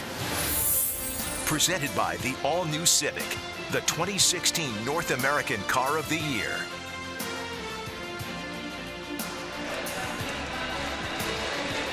Great shot of the inner harbor here in Baltimore. We are about 3 blocks away from the inner harbor, and it's a beautiful afternoon on this Saturday. The Blue Jays in a tough game with the Orioles. It's a 3-2 Oriole lead. R.A. Dickey has out of the game after 6 innings, and Jesse Chavez comes in. Bullpen has been pitching a lot better of late, and I think one of the reasons why, this guy right here, Jesse Chavez, has been pitching lights-out ball for the Blue Jays. Over his last 8 games, he hasn't allowed an earned run. That's covering 10 innings. He last worked on the 15th. Just 1/3 of an inning struck out that batter. His arm is catching up with his bottom half, so he's staying on top of it a lot better. He's keeping the ball down. He's hitting his spots. His fastball's got enough to it, 93, 94. We've seen a couple of those and a good breaking ball. His numbers outstanding. Righty's just 204 against Jesse. 255 earned run average, and he's only walked 9 batters all season long. R.A. Dickey, the starter in this game, goes 6 innings on 95 pitches. He gives up 7 hits, 2 earned runs. A run came in on a pass ball. A couple of walks and a couple of strikeouts. He cannot win it. He can lose it. The Blue Jays are hopeful of coming back and taking Dickey off the hook. So Jesse Chavez, he'll face 8-9-1 for the Orioles. J.J. Hardy has hit into a double play and hit a double his last time up. That was a big inning for R.A. He got the leadoff double by Hardy and left him stranded out there. R.A. was battling it today. Didn't have his good knuckleball, didn't have good command, but he battled. He gave his team 6 innings and just 2 earned runs against a very good offensive team.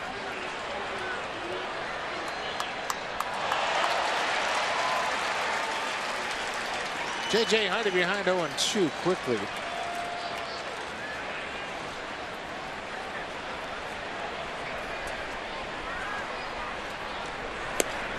Outside.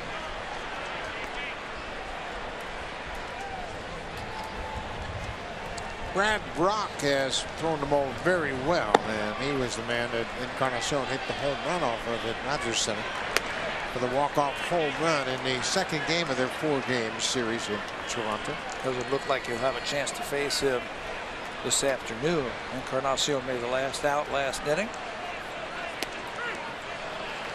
Hardy is called out on strikes as Chavez retires the first man here in the 7th. That's what I'm talking about with Jesse. His arm swing, if you will, is a little bit quicker. What that's allowing him to do is get his hand up above his body as he is over the plate. There it is, and that drives the ball to the lower parts of the strike zone. That time he paints one right at the knees to get J.J. Hardy looking.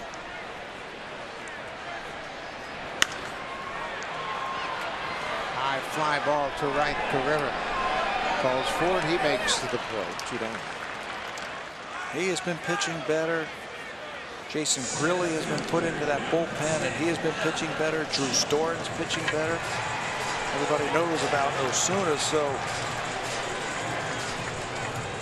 it took till June last year for the Blue Jays to sort out their bullpen. It looks like it's taken till this month to get it sorted out, and they're starting to get it sorted out. Yeah, and it took them a while, as you mentioned, last year, but now they seem to have the pieces in place, all except Brett Cecil.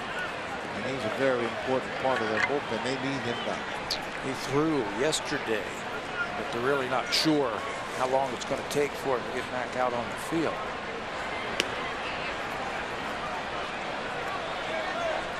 Adams Jones is 0-2 with a walk.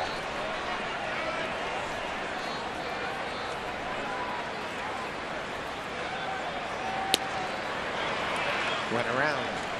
Here's another example of a hitter not really picking up the baseball in this tough conditions as far as the lighting.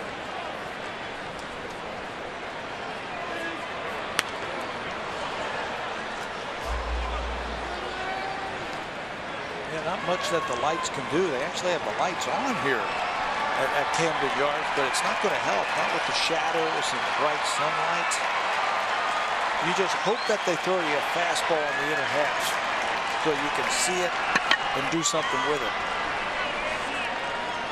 Hitters used to talk about pitchers needing to throw it where I left. If you can't see it, you're going to bail out, and you just hope it comes where you were leaving from.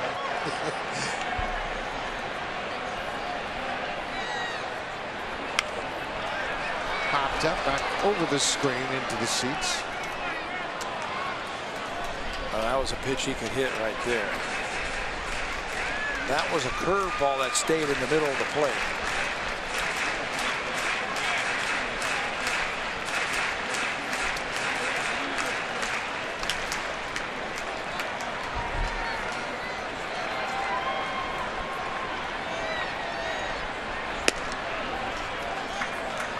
That evens the count at 2-2 now.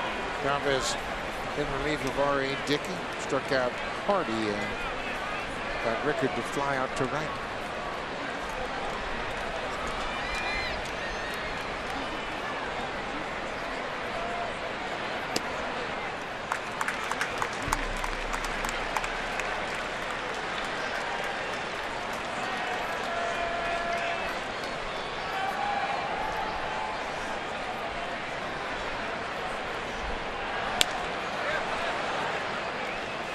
Good pitch by Chavez. Down and away to Jones. Got that nice little cutting action on his fastball, doesn't he? It's a natural cut action. It's late. A hitter sees the ball in one spot, starts his swing, and it just cuts a little bit to the end of the bat.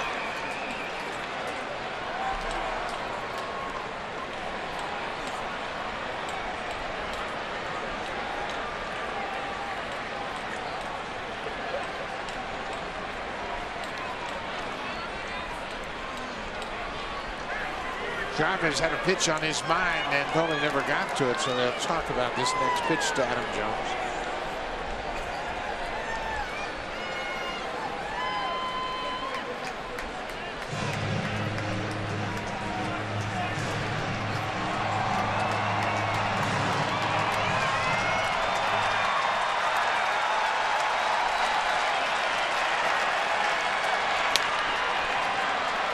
Wanted that ball inside, and they left it out over the plate.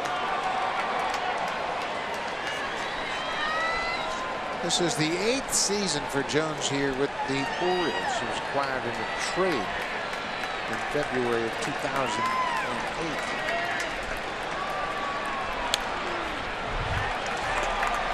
Quite a battle going on here. How about this at bat? 9 pitches now. Jesse got the first 2 batters pretty quickly. Struck out Hardy. The fly out by Rickard. Now Adam Jones is making him work.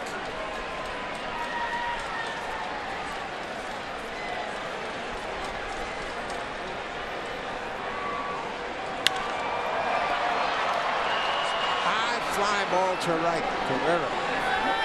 He has been a nemesis for Jones all afternoon. He retires him for the 3rd time today. Good job by Chavez.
One live streaming sports service that delivers everything you've come to expect and more. Watch every out-of-market game live in true HD on over 400 supported devices. It includes a free subscription to At Bat Premium, the #1 app for live baseball. Blackout and other restrictions apply. Visit MLB.tv for more details. Buck? Thank you very much, Barry Davis. As the Blue Jays are running out of time here in Baltimore, they have a one-run deficit to make up, and they're going to have to do it against one of the toughest right-handers in the American League. Yeah, they're going to run into Brad Brock right here. He leads the Orioles in appearances. This is his 30th. 5-1 with a 126 earned run average, 35 2/3 innings pitched. That also leads the O's relievers. He's got a very funky delivery, tough to pick the ball up. Fastball, slider, and a great split that he will use for a lot of strikeouts. In fact, he has struck out at least one batter in 22 of his 29 appearances this year.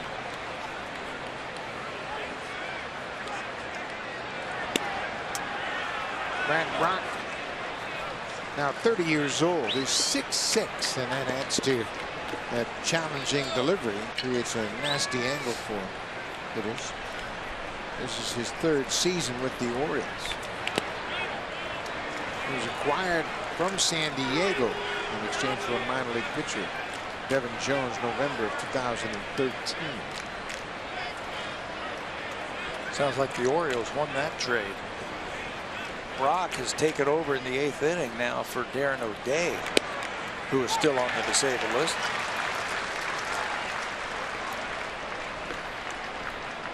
Darren O'Day has a hamstring injury, which is, I guess, the better of the two for a pitcher rather than an arm problem. But he's still not ready.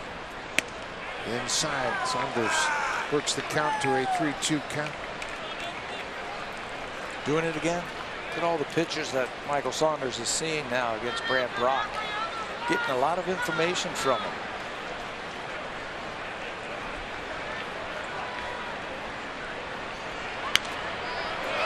Brock has had trouble with lefty hitters. They've hit .262 against him, compared to righties who have managed just a .106 average. And the Blue Jays have back-to-back lefties to start this inning. Saunders and Smoke. Smoke, of course, the switch hitter.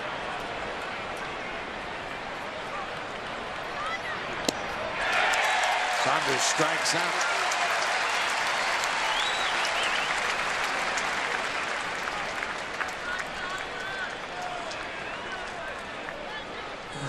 Jason Grilling starts to throw for the Blue Jays. Jesse Chavez retired the side in order in the 7th.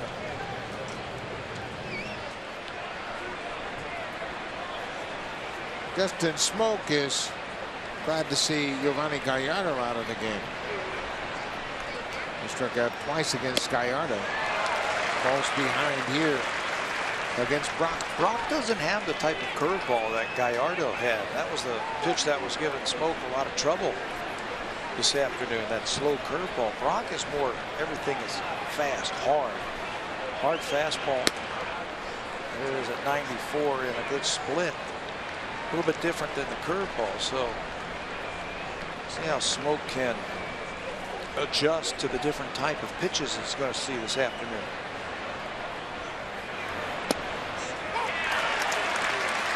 Might have been off the plate away, but it's 1-2 to Smoke.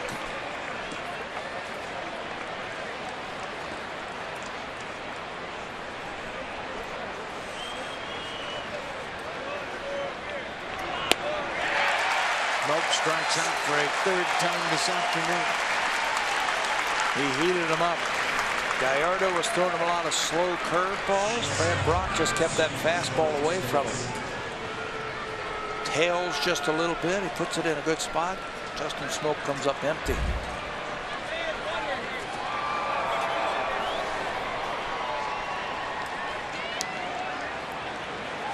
Troy Tulowitzki has taken the collar in his return to the Blue Jays lineup. 0 for 3.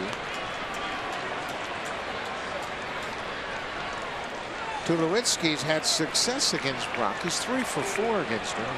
I just told you this season the right-handers hitting just over 100 against Brock.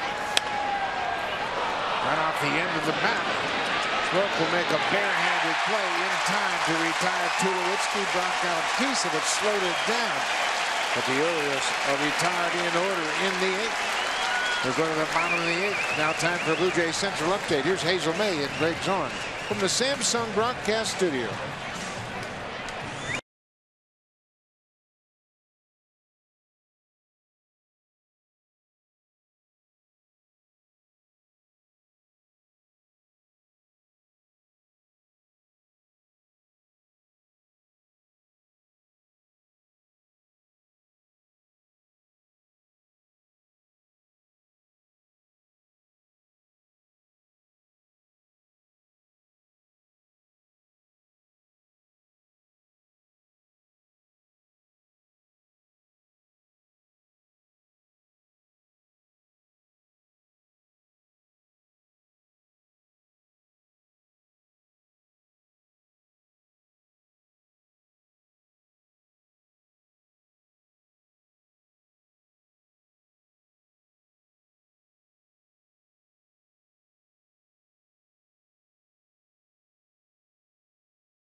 The game is brought to you by the all-new Civic, the 2016 North American Car of the Year. Jonathan Schoop will lead off the 8th inning, and this is what he did in the 3rd inning. Hits this ball deep to right field. It is going to be his 11th home run, his career high is 16 home runs in 2014. He's well on his way to establishing a new career high. Jonathan Schoop with this afternoon's drive of the game. And Schoop will face the new pitcher as Jason Grilli has made his way in from the bullpen. Jesse Chavez retired the 3 batters he faced in the 7th. Now over to Jason Grilli. You know, that's another part of this team that goes unnoticed at times. They've been pitching better. They've been hitting better. Bullpen's been great ever since Jason Grilli came on board. There are his numbers this year with Atlanta and Toronto, 27 games. Grilli's been a nice addition down into that bullpen.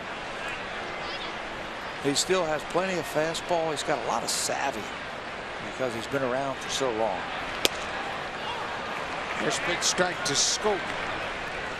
Schoop has gone 2 for 3 with that home run in the 3rd. He had a double in the 1st. He now has 15 doubles and 11 home runs for the season.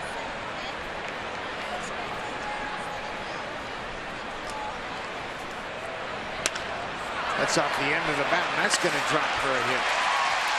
Schoop with a 3-hit afternoon. When you're hot, you're hot. Not a bad pitch from Jason Grilli. It was a slider. Schoop finds the outfield, and now the closer. Zach Britton gets up, and he's starting to throw for the Orioles. Zach Britton has really been a terrific closer. He was a starter originally with Baltimore. He has started this season a perfect 20 for 20 in saves. Manny Machado had 2 hits in his first 2 plate appearances this afternoon. Popped out in the 5th.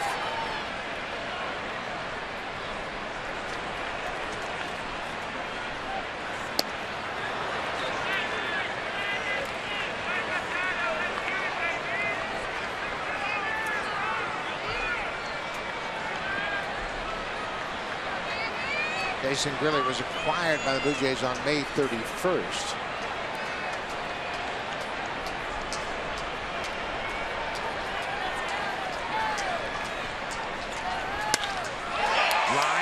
Tulowitzki in to left.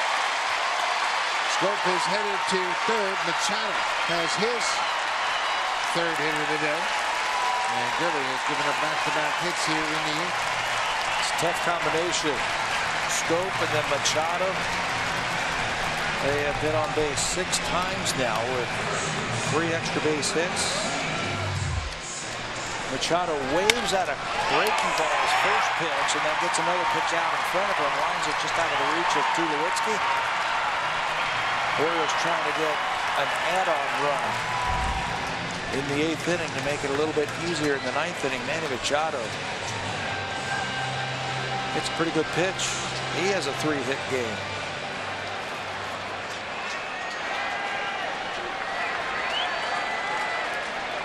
Chris Davis has grounded out 3 times. Nobody out.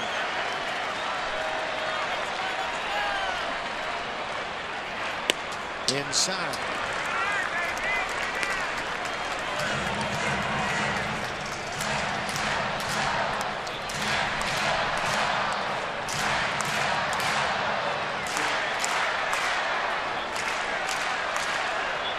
Orioles trying to add their lead here in the 8th.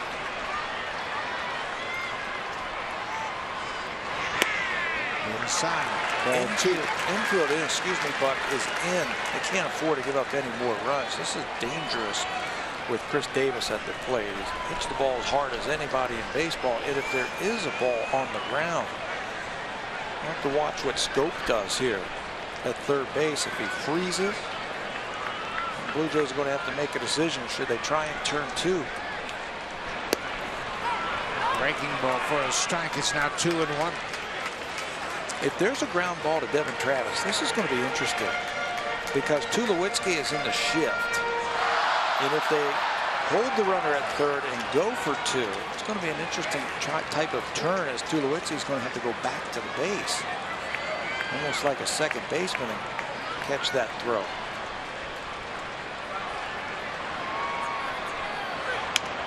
Fouled straight back into the screen. Boy, you're right. Anybody on the right side of that infield with big Chris Davis there, that's an enviable position to be in. You know what makes it even tougher?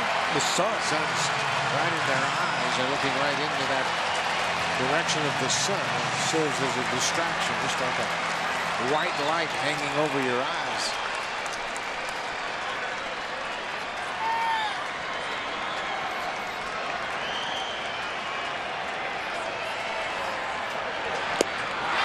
What a pitch. The breaking ball by Grilli. It's a big strikeout. That's the first out of the inning. And now the infield can go back to a normal double play depth. Thanks to Jason Grilli right there striking him out. Spins that ball right underneath his bat and picks up a huge strikeout for the Blue Jays. You know, we often talk about hitters having trouble with the shadows in the sunlight on the infield. How about the infielders on ground balls? And the ball's coming through that strobing effect light on the ground. Look at that. Jumbo goes after that first pitch breaking ball. I think that's what Grilli has picked up on, the fact that it's tough to pick up the spin on that breaking ball right now. You see the shadows are long now as the sun's beginning to set in the west.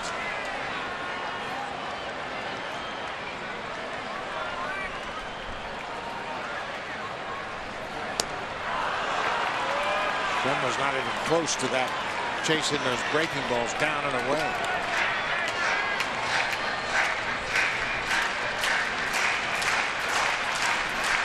You bet it's hard to see right now for the hitters.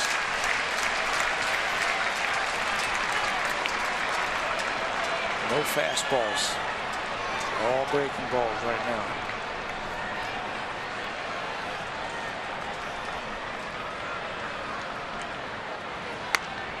He threw him a fastball, and Trumbo gets a piece of it to stay alive.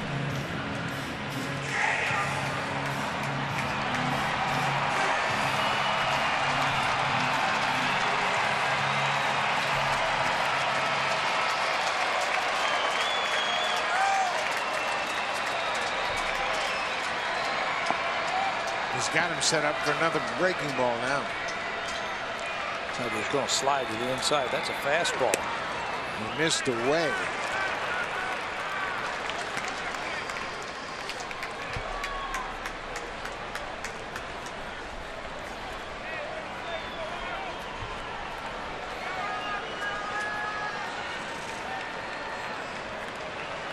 Blue Jays have double play depth. They've turned a pair of double plays this afternoon.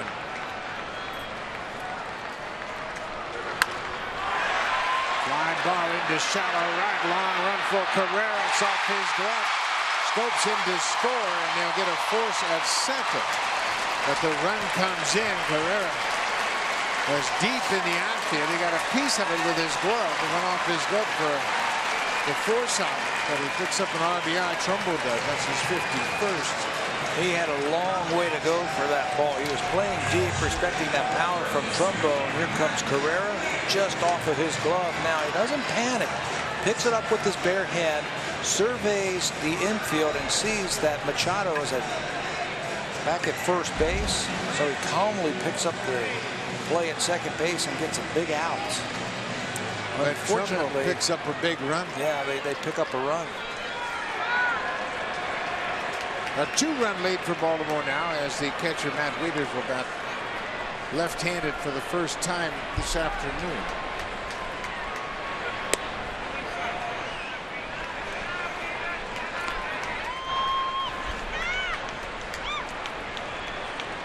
Buck Showalter had visions of Jonathan Scope having an impact day. Bumped him up into the 2 spot in the lineup.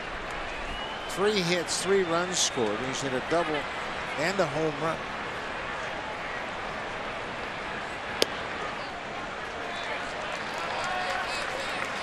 The managers have a knack of putting their players in positions to succeed. That's what managers will do, right? They'll pour over all of their scouting reports, and they'll look at all the numbers and shake things up just a little bit. I guess he had an intuition that Scope's going to have a good day against Ari Dickey, maybe seeing the pitches a little bit better. Single double home run and a long fly ball to center. Well, and there's nothing to indicate in his past history that Scope was going to have a good day. He was 1 for 11 against Dickey, although that one hit was a home run.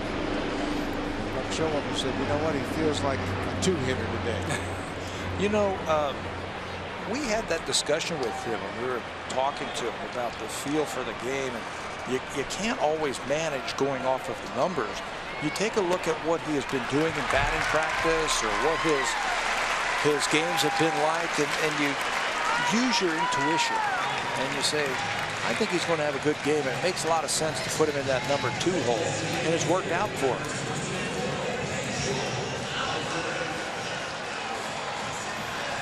So now Pedro Alvarez will step in against Grilly.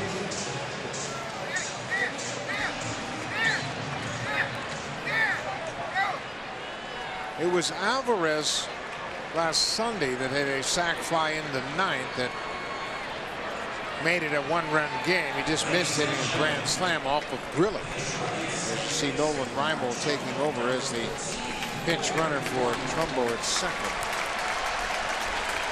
I had a chance to talk to Jason that next day. He played with Alvarez, and he says, I know what Alvarez's strengths are, and I was trying to go to his weakness, and he just caught it off the end of the bat.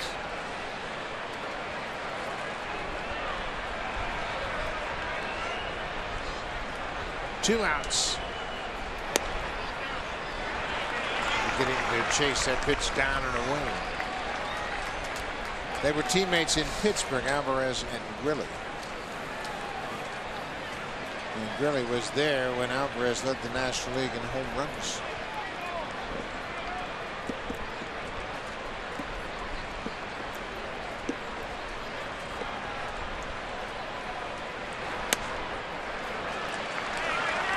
Two and 0.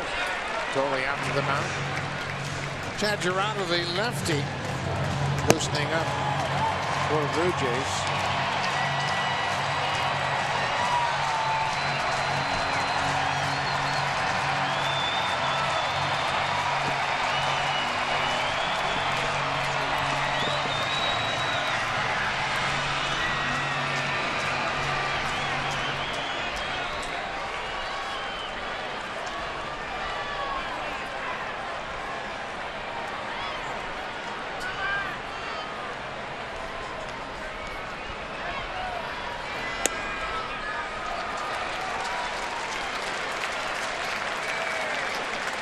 3-0. What Showalter might give him the green light right here.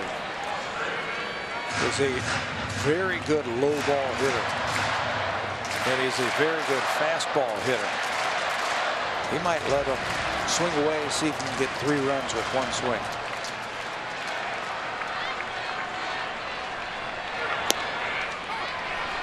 Perfect pitch on the outside corner from Grilly. The Orioles have scored a run here in the bottom of the 8th to take a 4-2 lead. For the Blue Jays, it'll be the bottom 3rd of their order in the ninth.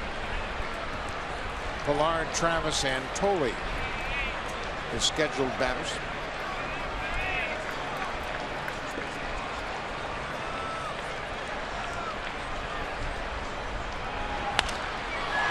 Popped up on the infield. Tulowitzki near the bag at second. And Grilly is out of the inning, but the Orioles get a run. Blue Jays down by 2 as they bat in the ninth. Zach Britton coming on for Baltimore.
Voting. The 2016 Esurance MLB All-Star Game ballot is here. Go to BlueJays.com, choose your hashtag ASG-worthy stars, and let's send them to the big game presented by MasterCard. It goes July 12th in San Diego. Get voting, folks. For example, Michael Saunders is 14th for outfielders. We've seen what he's done these last 2 games. Let's get him some votes into the All-Star Game. Josh Donaldson is still 3rd in the latest balloting as well, guys. All-Star Game is a great event. Make sure you cast your votes today. This is the closer who has set a record for 20 consecutive saves to start a season for the Orioles. You got a quick shot of the great numbers from Zach Britton. Other defensive changes for the Orioles. Nolan Ramos stays in the game in left field. Switching over to right field from left field is Joey Ricker.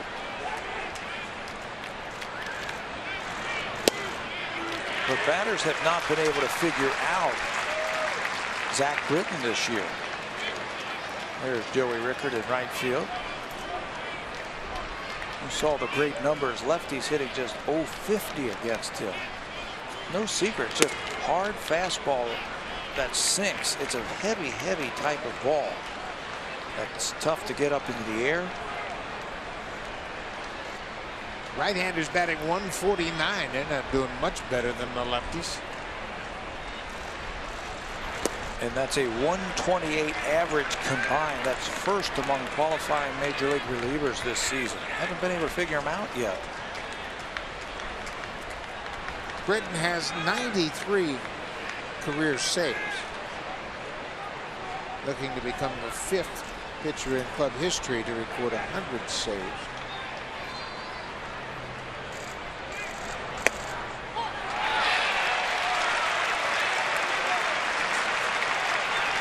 Full count. As Blue Jays are down by 2, they need Pilar to reach. Devin Travis is on deck. And then the catcher's spot, Josh Tolley.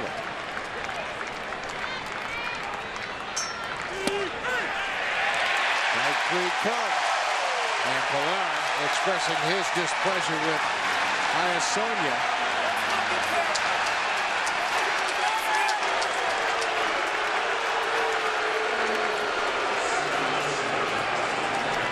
He's not the only one. You can see John Gibbons barking about that last call right there. They gave him the one that was up. That last pitch looked like it was inside Pilar's beef, whether he thought that ball was inside. And Devin Travis bats with 1 out. Devin 1 for 3 with a double.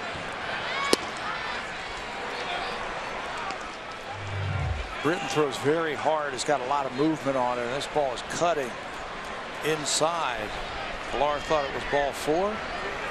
The only guy that mattered thought it was a strike. Well, Britton's well aware of where he is in the Blue Jays lineup.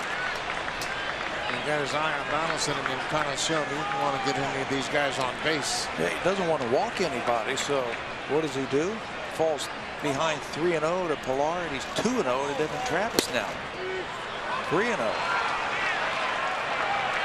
Darwin Barney has grabbed the bat. He's on deck.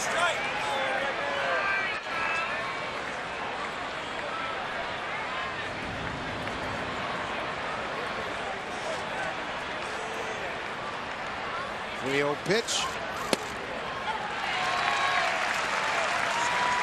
96 with terrific movement from Britton.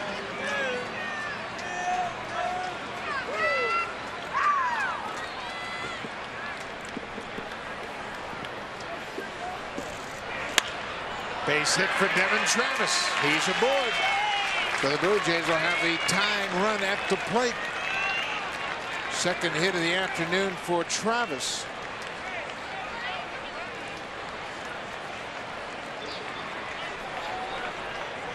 Darwin Barney comes off the bench to pinch hit for Josh Tolley. Barney is 1 for 3 as a pinch hitter this season.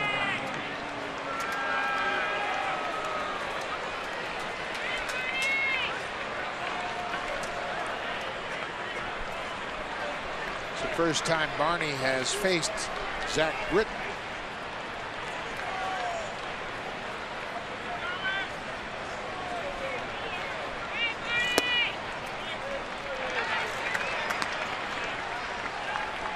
Russell Martin has got a bat. He has come on deck. He will bat for Carrera. If the Blue Jays can stay out of a double play.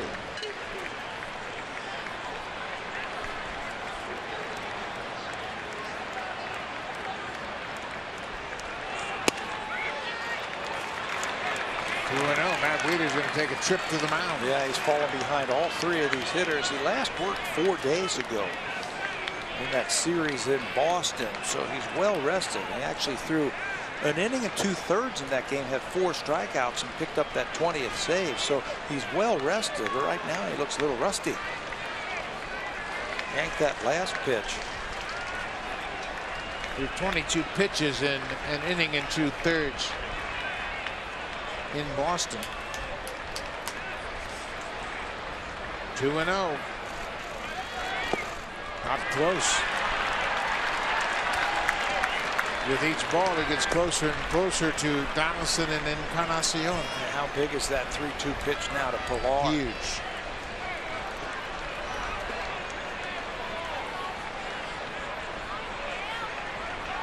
Gotta figure that Darwin's going to take 1 and probably 2 pitches now, trying to get on. Ball 4. Ball 4. The ball gets away. Devin Travis will go to second and stop there. First and second, 1 out. Now for a preview of what's coming up on Sportsnet Central. Here's Eric Thomas.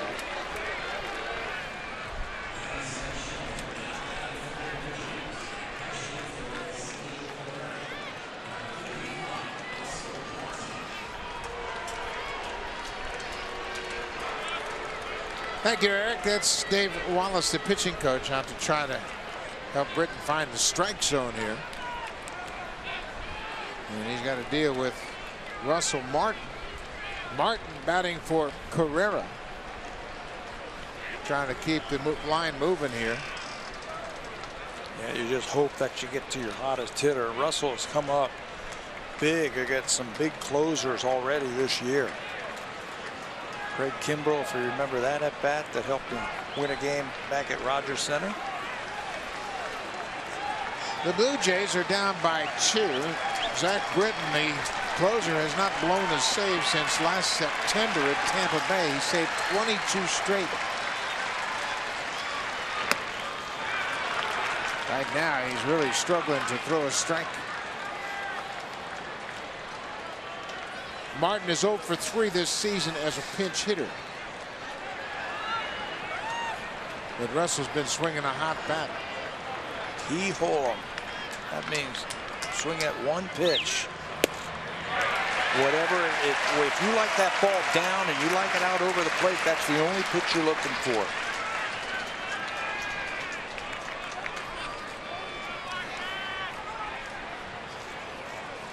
Donaldson would love to get an at-bat here this inning. 2-1. Martin had a double in last night's game and was 1 for 4. He had a double in the 7-run 4th inning. Martin batting .215.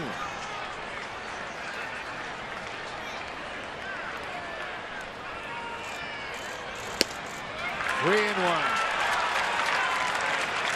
Donaldson is inching closer to the plate with every ball. Getting a little anxious to get up there. He's just a couple of feet from the dirt. Orioles are 31-0 this year when leading after 8 innings because of this guy right here. And he is struggling.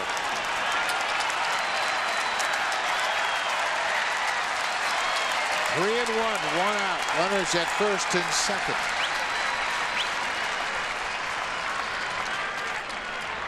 Ball 4, that'll load the bases for Donaldson.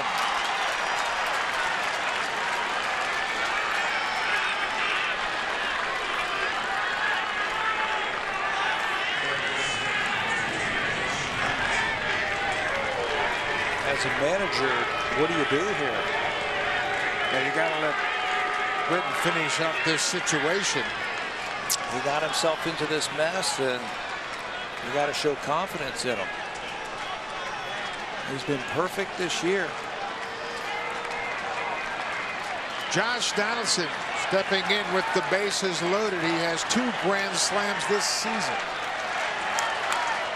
He's 1 for 4 so far this afternoon. Tried something different there and threw him a breaking ball. Donaldson very patient. Watches it go by.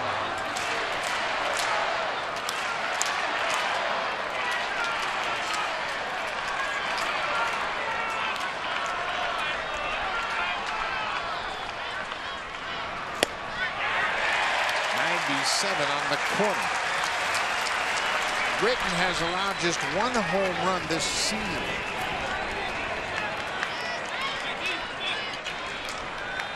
The Blue Jays are still down by 2. It's 4-2 Orioles.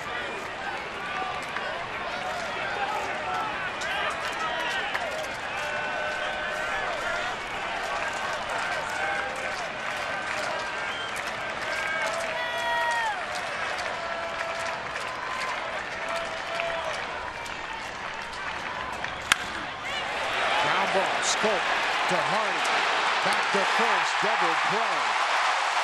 Britton remains perfect, 21 for 21 to start the season. That's 23 straight saves for Britton. Blue Jays got the guy at the plate that they wanted with the bases loaded and just 1 out, and Josh Donaldson hit the ball hard, but unfortunately for the Jays, right at the second baseman, tough to get the ball in the air against Zach Britton. They hold on and win game 2 of this series. Blue Jays winning streak is snapped, but it was another nail biter here in Camden Yards. We'll be back for the rubber match of this 3-game series. It all starts tomorrow at 1 Eastern. That's the pregame show with Hazel and Greg. Thanks for watching. The Blue Jays lose a tough one here in